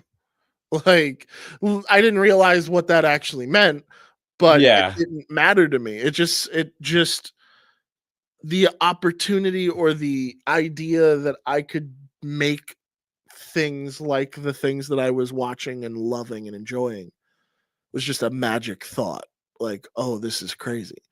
Which is why I love that story for you. Like the stills there. Like that's Dude, me with the quick stop and Clerks. Like it's literally 5 minutes from my house. Like, that's what I want to ask you. So you're born and raised Jersey? yes, sir. Dude. All right, so how much was that influence into you? You said 5 minutes. Are you from Leonardo or around there? Or? No, so I actually only moved to Leonardo or the Atlantic Highlands area maybe about 2 years ago. Okay. Up until that point, I had always been central. Well, it's still central Jersey, but I was originally from a town called Howell, and it's about 40 minutes away from where the quick stop was. So I'll never forget the first time I went on a solo trek there. I was like, man, this is where one of my favorite movies ever was shot. And who would have thought that this store would change this dude's life? But yeah, wow, I haven't thought about that Dude, much. yeah. So I'm gonna share something with you real quick, because I have this hanging. I have a lot of pride in it, but let me show you real quick. I gotta grab it, but it's one of my pridest possessions. It's not maybe my pridest possession outside of my son, and my son's not a possession, but you know, whatever. But I got this. So my senior year in high school, they have the audio video classes and whatnot, like editing movies, or they didn't have movies. It was just kind of like Video, news broadcasting more. yeah. And that's what we had, right? A comm class, I guess. And usually somebody who takes it from like freshman, sophomore, junior, senior year, they get the Covenant Broadcasting Student of the Year award. Well, I was a senior and I hadn't taken it. Those 3 years I thought about doing it. I never thought about like I'll do it my senior year, and I'll be somebody that just I'll just be a background guy, or I'll figure it out. Not knowing I was the lead, I was creating everything. I took over the whole channel. I took over the whole class, like on like certain editings and stuff. And even like at a certain point, I'll tell you that the teacher, KAB, she at the end of the year, academic awards and everything, they have a whole thing for the broadcaster student of the year, and everybody's getting like they passed the test and they got the A's. They got awards for that. All A students, all that. I don't get shit, dude. I don't get nothing. No, I miss school. I go to school 6 days a week because I go to Saturday school because I freaking miss so much school. So I'm like, I don't get no award, but I'm there and I'm actually recording the event on a tripod with like a VCR recorder, camera recorder, and then I'm recording it. And she says, all right, we're getting to the Broadcasting Student of the Year award. Well, there was a guy named I don't want to throw him on the bus, but it was supposed to be Gary Cooper's award. This guy went to school. Because he ended up working like the news for like 10 years. Like this is his thing, right? Like he's supposed to get the award. So I'm here looking at Gary, looking at Ab, and I'm gonna record.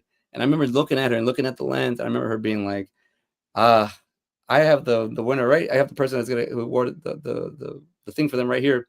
And she goes, God, I can't believe I'm gonna say this. She said that. So she goes, I can't believe I'm gonna say this. And I was like, she's like, CJ. She goes, everybody goes, huh? Yeah. She goes, he earned it. He earned it. She goes, I haven't edited the show since what do you call it? March. He's been doing all the edits for the weekly show we had. Wow. I was doing all. I didn't know I was doing them because I'd be there and I'd be like, let me just do it. I'll knock them out. And so I got this award, the Broadcasting Student of the Year award, not knowing that this thing would save my life. Issued a Broadcasting Student of the Year award, 2003, C.J. Robles with the periods, May 26, 2003. Through my whole journey, through with like being an addict and all this shit, trying to get through drugs and alcohol and all that, this little thing was the thing that kept me focused a little bit, just enough, the 1%, to be like, you still got a chapter you got to finish, dude. You still got to, it took time. It took forever, but it was like, hey, I'm here. And out of all the things I have, like, this is actually made pretty well. So physical media to me is probably one of the, that's not media, but this comes from media. It's probably one of the most things that I love. So like people making DVDs, people making movie posters, people just writing scripts and selling them, anything. I love that stuff because it means that one, you can't change it, but two, it was there. It was meant to be, you know? No, so like, dude, I totally get it. By the way, I want to just quickly quote Willem Black from Clerks about that whole story you just told me. It's beautiful, man. It's beautiful. Freaking Dude, that's so wonderful and so cool. Like, but I'm the same advocate for physical media. The only reason Tree Lights isn't going to come out on some disc is because of we have a SAG agreement. We're a SAG production, and the one that we picked, we just can't do it. So it'll go up. It'll go into some festivals, then it'll go up on YouTube. But I can't wait for the day that I can add my own movie to the physical media collection and just have it live between the greats. Have it live on my DVD shelf. There you go. That's hey, man, I gotta tell you something before I forget. I keep forgetting. And I want to tell you this because, dude, you since I've met you, and I remember taking a selfie with you when I was out at the New Jersey one time. And I'm being like, this guy's like really cool. He's legit. He's true. But I remember asking you like, yo, dude, I did that Jason David Frank interview. What do I do with it? And you're like, you and Zap were like, get it out. Just get it out there. Do something. Just get it out. Let people see it. That was like almost like 3 years ago, right? Wow, that's horrible. 2 years ago. 2 years ago. Sorry, that's 2 years ago. But it happened 2 years ago with him. But I ended up having to process that thing, not knowing that I had to like process. And I put a YouTube video out there saying that I wrote a comic book inspired by Jason David Frank called The Power Within. Now, the comic book, actually, I was trying to write a movie, and then I was like an animated, and I was like, this isn't a movie. This is a story, but I need to get this out. So I made a comic book, right? So as I'm making the comic book, I started writing certain characters that are in it from my life or whatever. But when I met you I realized I was like, dude, I want you in my comic book. So you're inspired. I have to get your permission, but there's a character inspired by you, and I don't have the name yet, and I have it right there. I have I have my whole thing is Shipwreck Studios, and I have a trunk, a treasure chest with some of my ideas that I can't get to. I just throw them in there on like paper. I get to them later. Yeah. That story is in there, and I'm about to dig it out. And but the thing is cool about it is like I'm getting more and more as I talk to you more from you, and I'm like, dude, the character that I wrote is so you that I didn't even realize that, because you're so like, I don't even kiss your ass, but you're genuine. So I pick up from the character, and I realized, I was like, dude, the guy, you're the, so the character is in the comic book and the story is we're coworkers in a sense, but you're the tech guy. You build things. So in like your sense of like where you had someone that was going to write the movie, and you're going to direct it. So in this thing, I'm the director and not the writer. So you're basically the writer of this program we're building. I don't want to ruin it for everybody, but we're building a new Power Ranger suit, and only technically only you and another Ranger know about it. We can't call it Power Rangers or whatever, but you and some other, so we're building one, and I'm the test subject. So just to get it going, but the whole thing about you is just like the character, like you pop in so many things, and now that I talk to you, like the way I have you coming in certain pages is like one time you're in the back of the van, the next time you're in the studio, the next time you're at a spa, and you're like, yeah, like you're in all these different locations Oh my because god. you're the tech guy. But I gotta share it to you. There's just, and that's why I also picked that photo of you like this, because it reminds me of a time to being like, I'm here to pick you up. I'm here to. There's symbolism there for me. They'd be like, we're going this way, because in the That's I so was like, dude, that's cool. crazy. That's You're written so in it. cool, dude. What? Like Scott's written, yeah, Scott Schiaffel's written in it, Marilyn's written in it, and Brian's written in it. And I wrote a little bit for Jeff, but like I was writing characters. I put it apart for like Ming, a little thing for Ming. But It there's is just so people. weird that you put me in the same league. Well, that's even a stretch. Like that you, even in that book, you mentioned me in the same breath as those guys that also inspired me to do what I want to do. Like, this is insane. That's so cool. Dude, it's like, because also it's just an idea that you right bring into life, but I put everything like placeholders, like I'm gonna put this person in as just because I like their look, I like the way they sound, something, right? I hit it off with them, I put it in, and it's like a seed I plant, and then all of a sudden you start to learn more about them, because I've done this with other people where I'm like, man, I really actually don't like this person, like the way they're just constantly posting about this or talking about this, or maybe I see them, but then I think about it, I'm not gonna like delete them, but I'll put them maybe as another character. I'll put this person in instead. And when I do that and it clicks, that kind of happened with you. So I was just kind of like, dude, I'm just leaving him. I'm just gonna leave him because I'm Uh, not. There ain't no place for it. You're the guy. So I don't. And then my now that I'm cheeks talking to hurt. you here, I'm like, My dude, cheeks it's. hurt from smiling. Oh I'm my telling you, god. man. It's just something like that, dude. Being when I was at the cinema, we were not when Kevin opened the theater. I remember being there with you guys, and it was just everybody was just like very receptive, very welcoming, very cool. Um, I think that's where I kind of were that inspired, because that's where I wrote it. That's kind of where I last left it. It's completed. So now what I need to do is, and in the 2 years, I had to figure out actually how to write a comic book, which I already learned. So now I'm like, all right, I'm gonna put in my placeholders of where I want action scenes, where I want like dialogue or whatever, and then I'm just gonna get somebody else to doll it up. Yeah. It's gonna be my version, because I want my version to be free.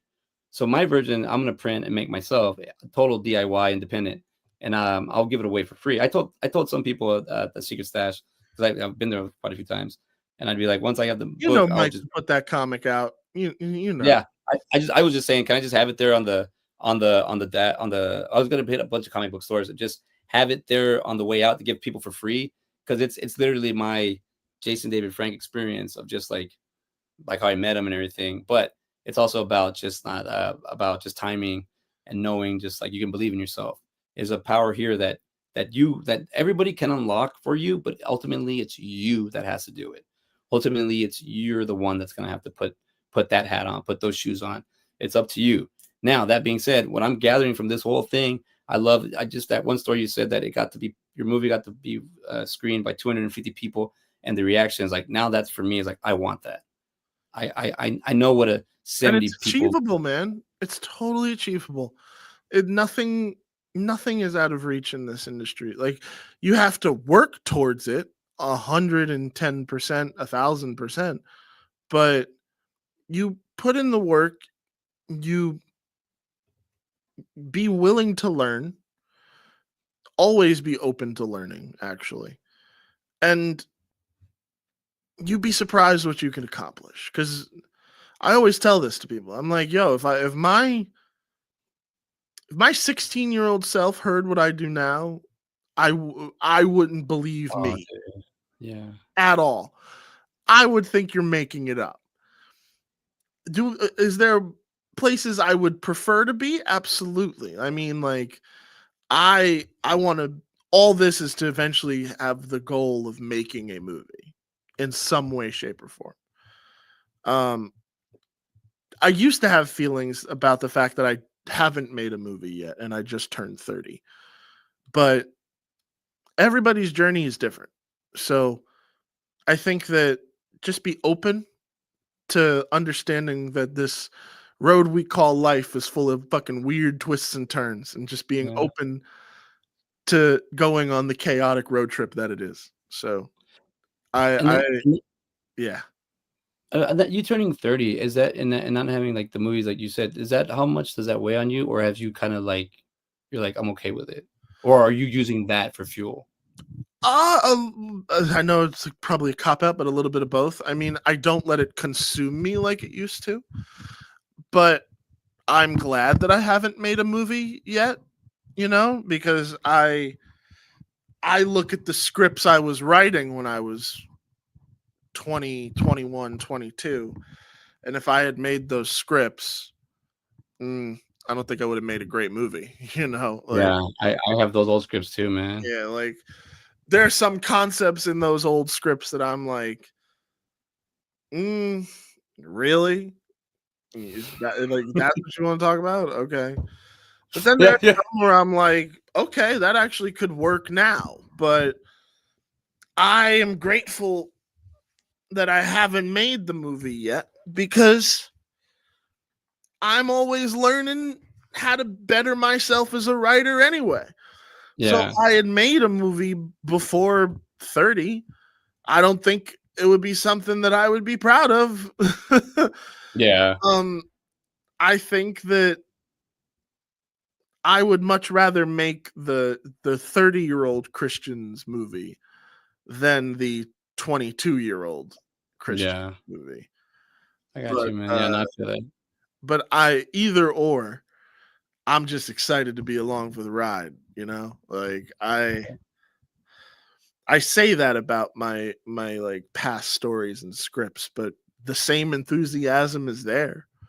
But Yeah, I just know that I've learned so much about storytelling and writing and directing that, like, it only benefits the first movie even more for me to just keep yeah, learning and learning. So while sometimes I feel envious that, like, I haven't made a feature film yet, I also look at it and I'm like, well, don't be envious. Like, your journey is going to be your journey, and that's fine. And right now, shorts are just my way of being able to say, like, hey, I know what I'm doing. This is the story I want to tell right now. And that's also what Tree Lights is. So, shameless plug, if you want to help make that film happen, go check it out on IndieGoGo.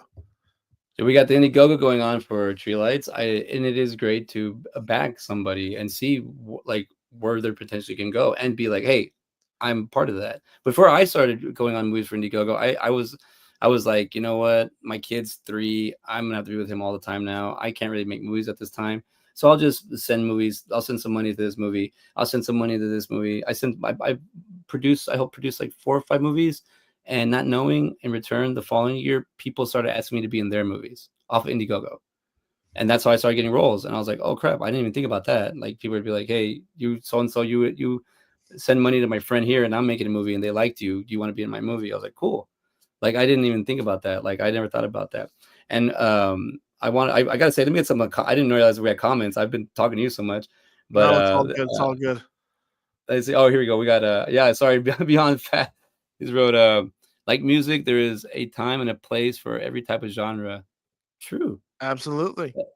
It is. And one of my I'm 5'11" and a half. My wife always calls me out when I say I'm 6 foot. Yeah, no, I stop. I don't say I'm 6 foot because then I get somebody that is 6 foot, and I'm like, no, look, there's like a whole inch here. You should come out with a DVD compilation of your shorts. That's what I was gonna recommend for you. Like, I think I can do that in a few years. Tree Lights won't be on there for a couple of legal reasons, but yeah, anything. Well, I actually can't put Waffle Cone Willie out on DVD. There's a weird licensing thing with GTA just movies because you're using it. that it's like, oh, you're using our game to make your film. You can't put this out on DVD or put it into festivals. Although I have seen GTA shorts that have gone to festivals, I know, and right? I just don't know if I want to be the one to try that, because I don't then want to either A, wake up a sleeping giant and then ruin it for everybody, or what the fuck was that? I have no idea. What was that? You saw I that, saw right? I saw a thumbs up. Yeah, I tried to hover over. What is this? That's not me. What the fuck is that? That's so what? Okay, cool. I know what that was. That was I cool. I was like, was somebody thumbs upping my answer? All right, cool. That's Um, pretty cool. but Maybe we should yeah, use it. I've thought about it. I think that is a good idea, I but I I could do think that with mine. I thought about doing that with mine. Actually, I am gonna do that. I'm actually gonna do because I'm dude. You can rent theaters out for cheap now. So I'm gonna do a CJ Robles's. These are my movies that get to my. Oh, this is what I want to tell you. My feature. I was working on my feature without knowing that I already shot a feature. I didn't have time to get to editing this movie, the Sick and Twisted, because we shot it so fast, and I was like, oh, I'll get to it later. Get to it later. I'm working on this movie, Johnny Can Fly, and the extraordinary guy caught up in an extraordinary mess. This is basically a mistaken identity movie. ooh, And this is about a guy basically who gets. This is basically about a guy who gets mistaken for a petty, low life criminal, but that petty low life criminal did something bad to some big people, so the big people are coming after him. So the whole time he's trying to prove his innocence. Meanwhile, he has his crazy best friend Sigmund Chow trying to get him to recruit him back. His crazy girlfriend Jenny Lee that's trying to kill him and at the same time be with him, and he's got a man with a bag over his head and a suit with handcuffs with him. Jesus, this dude's going through it. He's going through it, and I think it's just some kind of thing in my life that I did. But that was the essential IndieGoGo and everything I had going for this. But once I started editing Sick and Twisted, and this is what I also want to tell you, like with movies, like I always feel the movie's finished in your head Oh, before anything else, or get close to that point. And with Johnny Can Fly, I got there, so I started editing Sick and Twisted just to get. I was watching all because I had all the clips uploaded to the Google Drive, so I was just going through them. I'm like, okay, that looks cool. We can do this. We can do this. We can do this. Very limited. We shot it in 4 days. We shot it from 7:30 to 11:30. We don't have a lot. I can't get mad. But then I started putting it in, and I got to I was like, we're gonna get to 17 minutes. This is gonna be a long short. Oh, we're gonna get to 23 minutes. This is gonna be a real long short. Wait, I'm really done with the first act. Okay. I started going, and I'm like, oh wait, why do I need first act? I have a second act? Oh wait. Oh, I have a whole feature here. So I'm already at 101 minutes. holy We have shit! dude, but it has the beats. That's the crazy. It has the beats and it has the beginning, middle, and end. It has the problem in the resolution. Dude, but it's we did it, dude, and I'm freaking out because I want to get it done by the deadline. I want to set I'm doing this is the rough I'm sending a rough cut, which is this is what I want to ask you one few final questions. Are you editing your movie? Yeah. So, Just Desserts, Blurry, Waffle Cone Will, every film that I've made, I edit. Uh, more out of necessity than like having an editor. One of my dearest friends, Ken Dwyer, is an amazing editor, but I've yet to relinquish that duty to somebody else just because time and cost associated Yeah. with certain things. But sound mixing, I usually try and pass off to somebody else. So Yeah, man. Because right now with the movie, I'm having issues. I still have some of those. 'Cause I'm in Premiere Pro, and I have a little bit of that echo on some people. You get that echo on the not on the boom mic, on the camera mic, the shotgun mic. But I feel like that echoes. I mean, that sounds a little bit on this certain shots sounds better. But I'm not. I don't want to beat myself up on like the audio because the more I'm trying to fix it, I'm distorting it. So Here's I'm the like, here's the hard truth. Sound is so much more important than the visual that sorry Nate, sorry Andrew, sorry any cinematographer that I've ever worked with, including myself, but sound is so fucking important when it comes to doing this. So if you're having sound issues, and I know that you have a deadline coming up, man, but like I would take the time excuse me, to properly go back in and look at it. And hell, if you can, start setting aside funds to have somebody else handle that aspect, yeah, because it'll take your film from like a pseudo professional to like really glossed professional. yeah. So Yeah, and being an accidental first feature, I think that's what I'll do, just a rough cut, and then because I'm gonna do a DVD, and when I do the DVD, I want to have it be at its best. But yeah, I'll definitely get someone else to do it. Yeah, all right, bro. Yeah, I don't want to. I love talking to you, man. I could talk to you forever, dude. I get But I listen, feel like, I'm always down for longer conversations. I'm just realizing how freaking tired I actually am.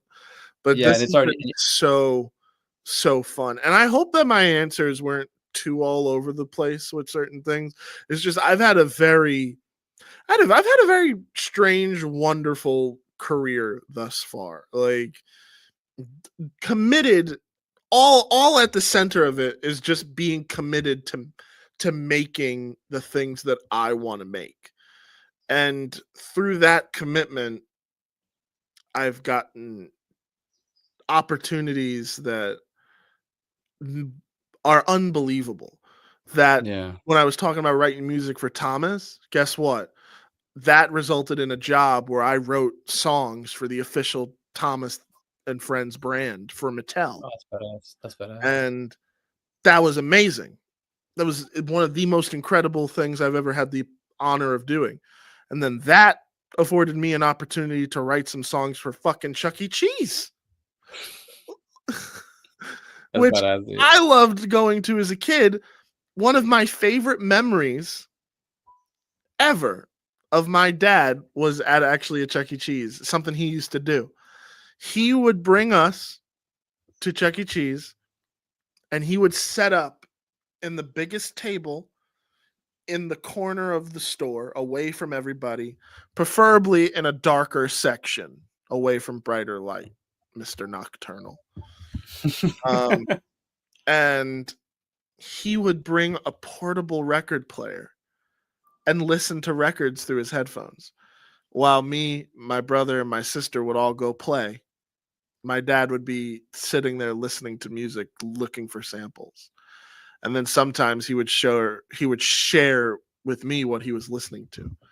And it was always so wonderful. It was always so cool. Awesome.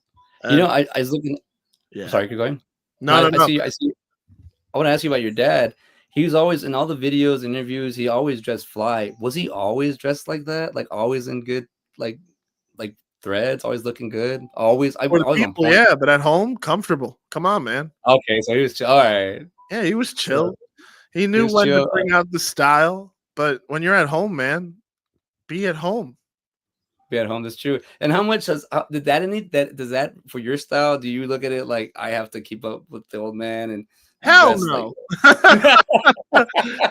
Friggin' man, my dad was all about individuality, man. Like he was Okay, yeah. all about like, yo, be your own person. So okay, I'm my own person. I'm my own style. I'm very basic when it comes to clothing, t-shirts. I don't know. It's very different. I'm very lucky that I have a sister who can also advise me with these things and be like, this will look better. So shout out to my sister Mia With for yeah, always with that. Oh God, I got little sisters. All right, I'm gonna finish this last question. See, I love that Mike works at the stash because to me, he's just as famous as Kevin. To meet him was just amazing, and meeting Mark and Kevin, yeah, like that's. I mean, all of them, and even when I go over there, like I love like seeing you, Julia, Zap, me, cousin Johnny, and then you get when you hang out at the stash, there's other people there that just work there that are like cool too. So you could talk anything about those guys, Oh and yeah. The it's such a Zaps, cool thing. the Zaps are such good people, and I know that some people might think otherwise, but the Zapsics are legit like my second family. I love Mike Zapsik and I love Julia Zapsik so much. Uh, I'm honored to know them, and I'm honored that I do a show with Mike. We've been on hiatus for a little bit, but I I've learned so much from him. We've talked so much from just being friends for so long. Hell, I finally got to work with him in an acting capacity. I put him in a Christmas special I did a couple years ago. Freaking speaking about the GTA stuff, a couple years ago before Waffle Cone, I did a Christmas special called Banjo and Buckshot's Christmas Time Caper, which was essentially a ridiculous mashup. What happens when you mash Phineas and Ferb and Okay, Dukes of Hazzard? it And works. it created a really fun crop of eclectic characters. And Mike played one of my favorites. And I cannot wait for him to play that character again because it is so ridiculous and so funny. He's essentially our show's Sheriff Roscoe, you know. Yeah, But having him deliver those lines, there's actually a video that I put up on my channel that is the making of Banjo and Buckshot.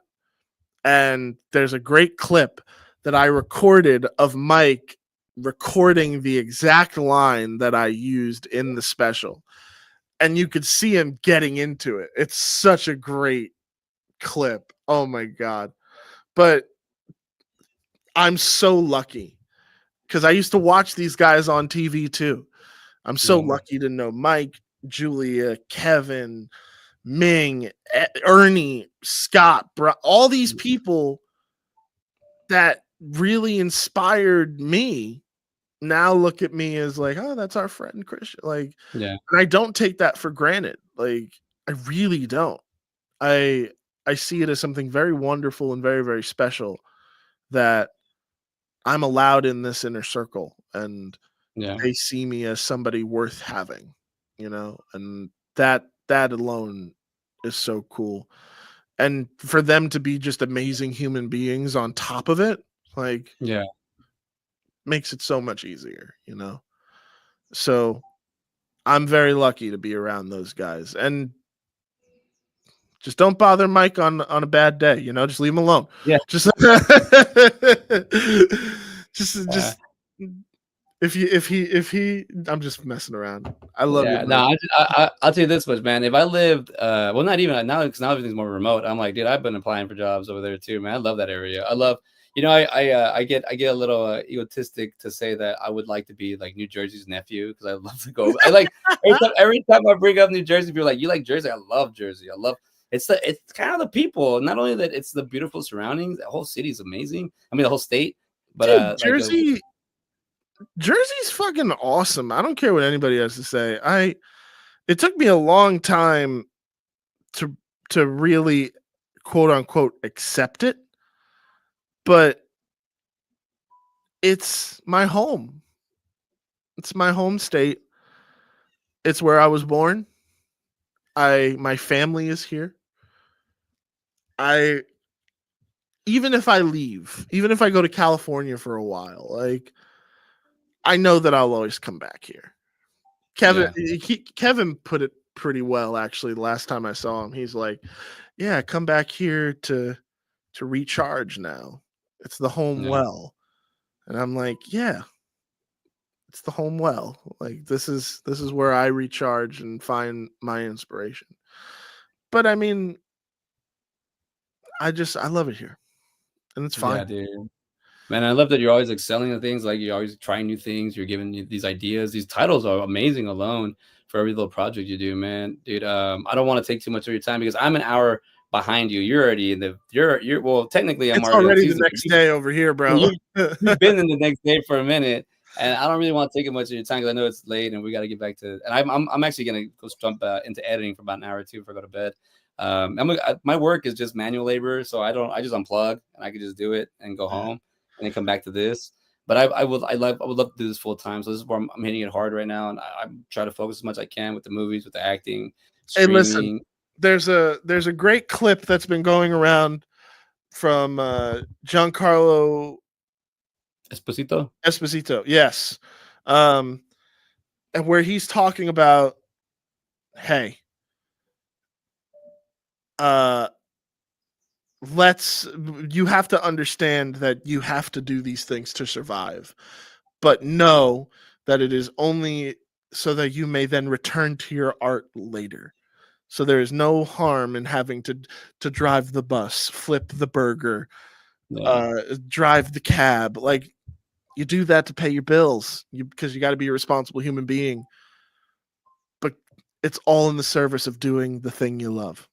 yeah. So I just wanted to shout out a few people that Go are for it. not coming up in our comments for some reason, but they're here.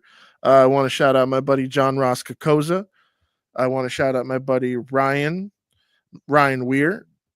I want to shout out Kim Lochran Garby, who actually specifically pointed out your KREL T-shirt. She's a fan. Oh yeah.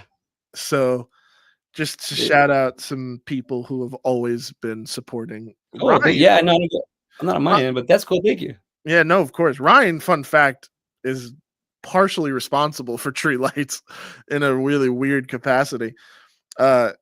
He connected me with one of the lead actress, Lauren, who's going to be in the film. And without Ryan, I would have never connected with Laura, and we probably wouldn't have made this current incarnation of the film. So shout out to Ryan, for he is the reason Tree Lights is happening. Exists. That's cool, man. Ryan Weir, what'd you say his name was? Yes, sir. Shout Ryan.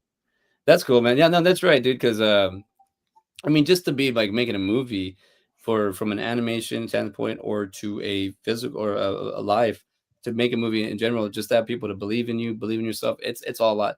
When we did Side by Side Movies podcast, I did this for 2.5 years with my buddy, which I want to bring back. We just watch two movies, talk about them, and that's it. Two random movies, right? But I would say we rate movies 1 through 10, and then 11, 12, 13 are the ones we really like. But we say 1 because just for making a movie, like they're so hard to like really understand. Like there's no zeros out there. There's no zero That's movie. why, honestly, that is why I can't.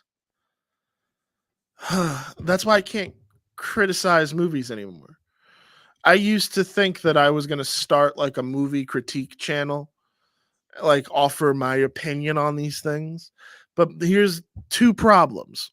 One, any movie that gets made and released is a Herculean effort. Yeah. Like, the massive undertaking needed to make that even happen is worthy of an award in of itself. Doesn't matter what the movie is. Yeah. The fact that it's out in a theater or on DVD or streaming wherever, the fact that it's been made is huge.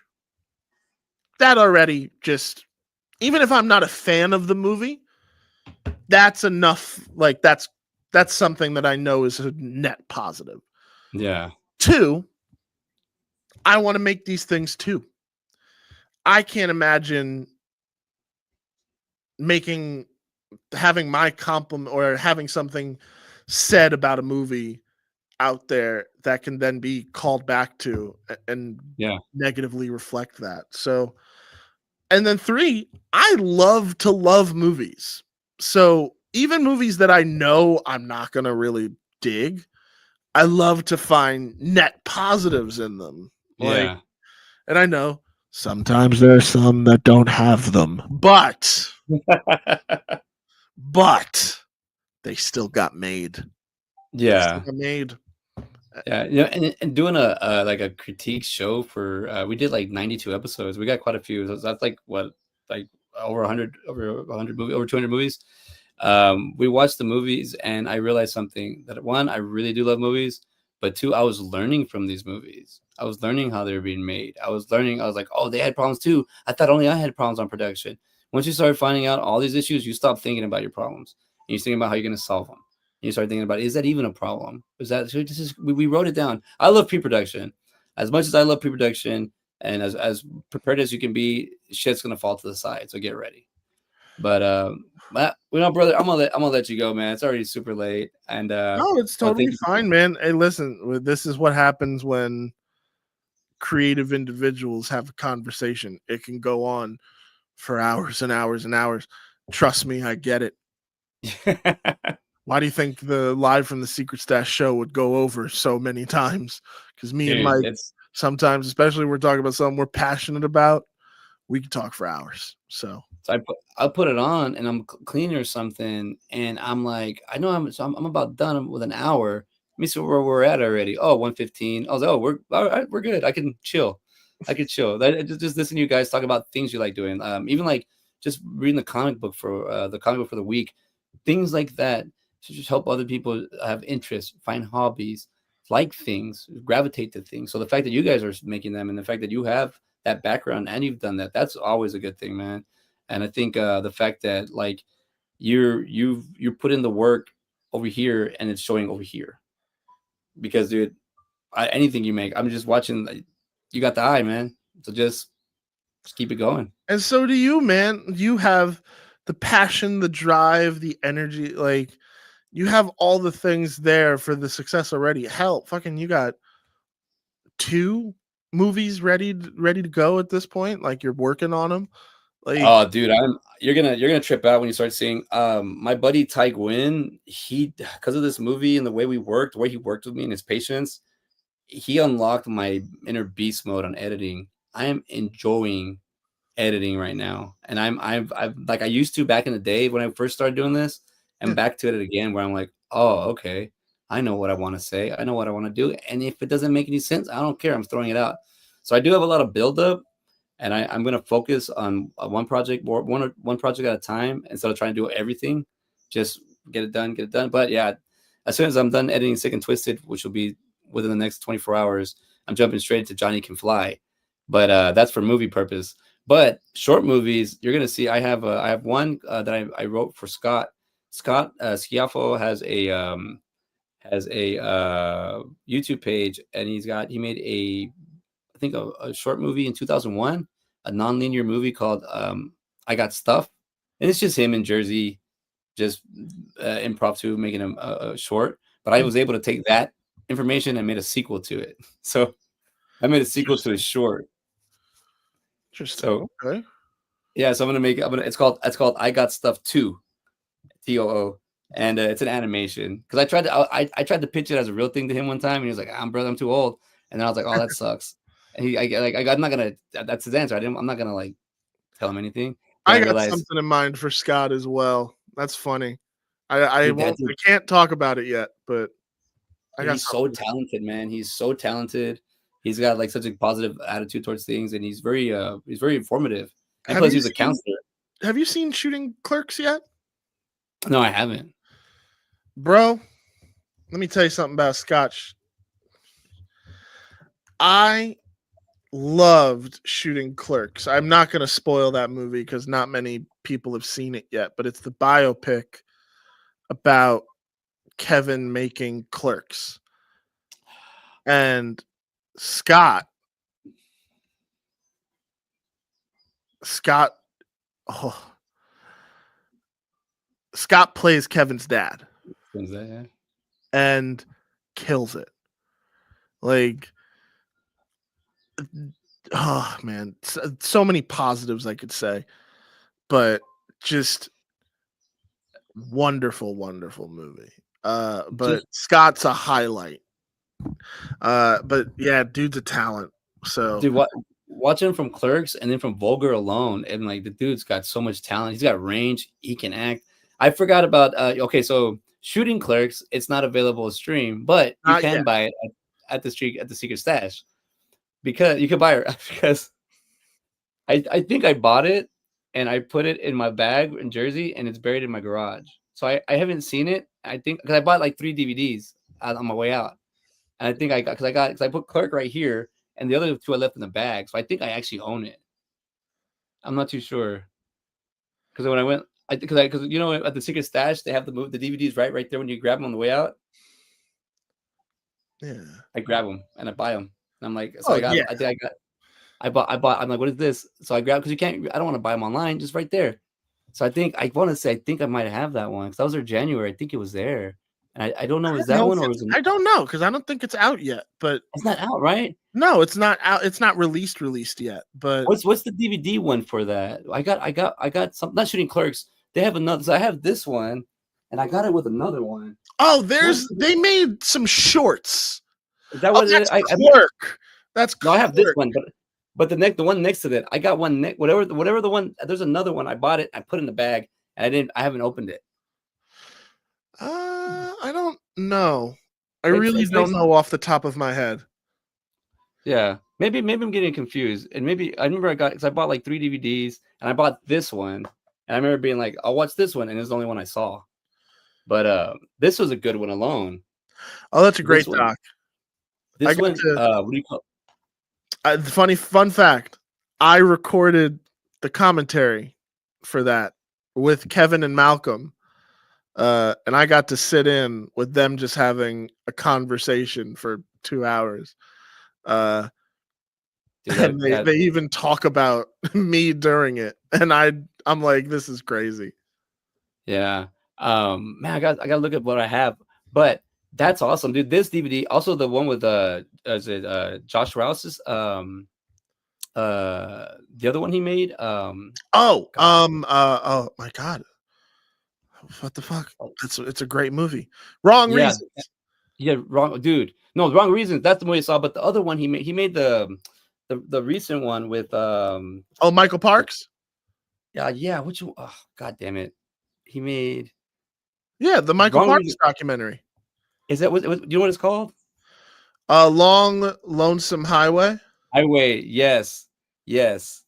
Okay, yeah. Here I am. I'm on his IMDb credits, dude. He's got this dude. I follow him online. I don't even think you exist, but I don't even like the way you guys do stuff. But this guy, how does he exist? You guys all do cool stuff, man. Josh is he's an anomaly.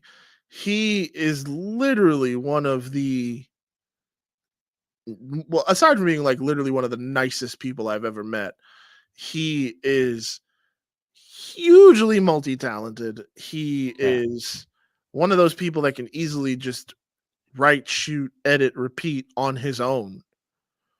Yeah, he's insane. But in the best way possible. Dude, I love him to death. And then, at Wrong Reasons, Kevin's acting in the movie. Yeah, which is like Kevin plays Josh in that movie. Okay. If you haven't seen Wrong Reasons, just know that that's who Kevin plays. Dude, I didn't even realize that. And now that you're saying that, right? Isn't that hilarious? Yes. Yeah, but the way he dresses, like because Josh likes to wear the vest, and then Wrong Reasons, Kevin has the cameraman vest, like the page one. Yeah, like the one, whatever that is. So like, that's cool. Well, shit, dude. That's what I'm saying, dude. You're so connected. You're so there. You're doing it. It's like a great thing. Anything you guys are doing over there is amazing. Anything you do, like with the stash, with the movies, with the music, I gotta say, man, just keep it going. Thank you, man. I don't know, man. You guys keep it up. Each other at each other's premieres.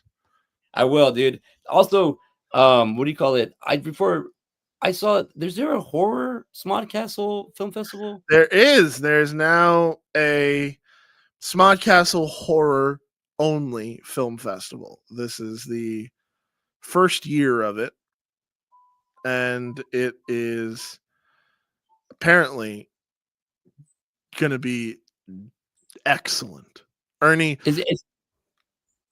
who curates the regular Smodcastle Film Festival, is also involved with it, and so is a couple of other horror people. It's so dope.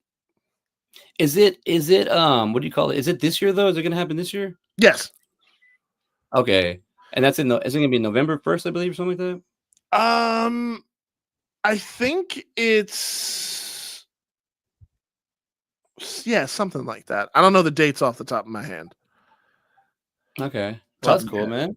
But Well, yeah, no, dude. All right, oh, dude, it's always fun talking to you. It's always amazing. I you think as the well, fact man. that you got. I'm gonna blast tree lights. We got what 13 days left. Is that what you said? 16. We got 16 16 days days. left, and if you watch this and want to donate, guess what? I got an exclusive announcement for you. If you use the coupon code Xmas20 upon checkout, you'll get 15% off. So there you go. Xmas 20 for 15% off. Nice. I will let people know. I will blast the hell out of this. Thank you. Gets a bit. I mean, I just think honestly, dude, when it comes with just like anything with preparation, money's always going to be a thing with movies, with music, with creative, anything.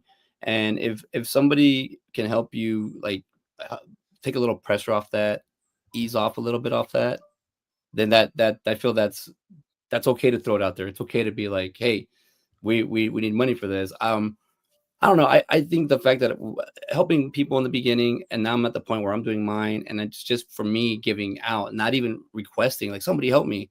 It's just more like, oh, they help each other out. It's a you scratch my back, I scratch your back. It's whatever, you know. And that's what I think is just one thing I love about you guys. I love about Jersey. I love about just the whole thing is like you guys are all real. And every time I met you guys are always genuine. And honestly, what do you call it, dude? It's a fanboy's dream to be out there and to see the comics, to see the movies, to see everything, man. And then I love that you tapped into it. And you're right, dude. Your lore, your lineage is still growing. 30. Let me tell you this, dude. 30.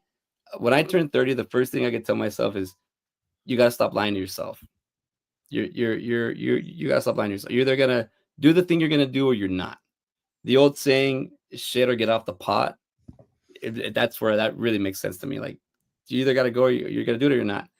When I turned 40, I realized you don't have that much time left, really. I mean, just saying your time's going. You do, but your time's going. So get those other things out that you didn't want to do.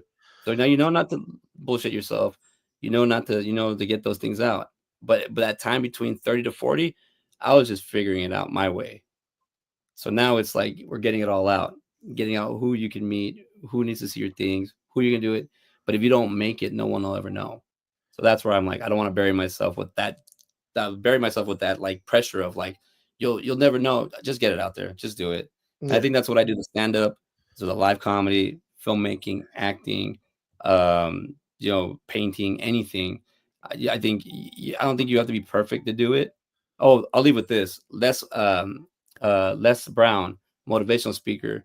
He always says, you don't have to be good to get started, you don't have to be great to get started, but you do have to start to be great. And that quote has always been. Yeah. That's all I'll leave you with that, man. Yeah. That's a cool place. So that's a cool one to end it. Thank you so much, CJ. All right. Thank you, Chris. And everybody, Tree Lights is out. We got 16 days of the campaign. Look on my social media. Correction. It is not the actual discount code, and I'll put it in the comments below. It is mistletoe 15. Mistletoe 15. If you put that in the comments, if you put that on checkout, you get 15% off. So thank you. Ooh, that's exclusive here. We're gonna get this out. Well, everybody, thank you for hanging out with us. I'm gonna log off, and I'll see y'all next week. See y'all later.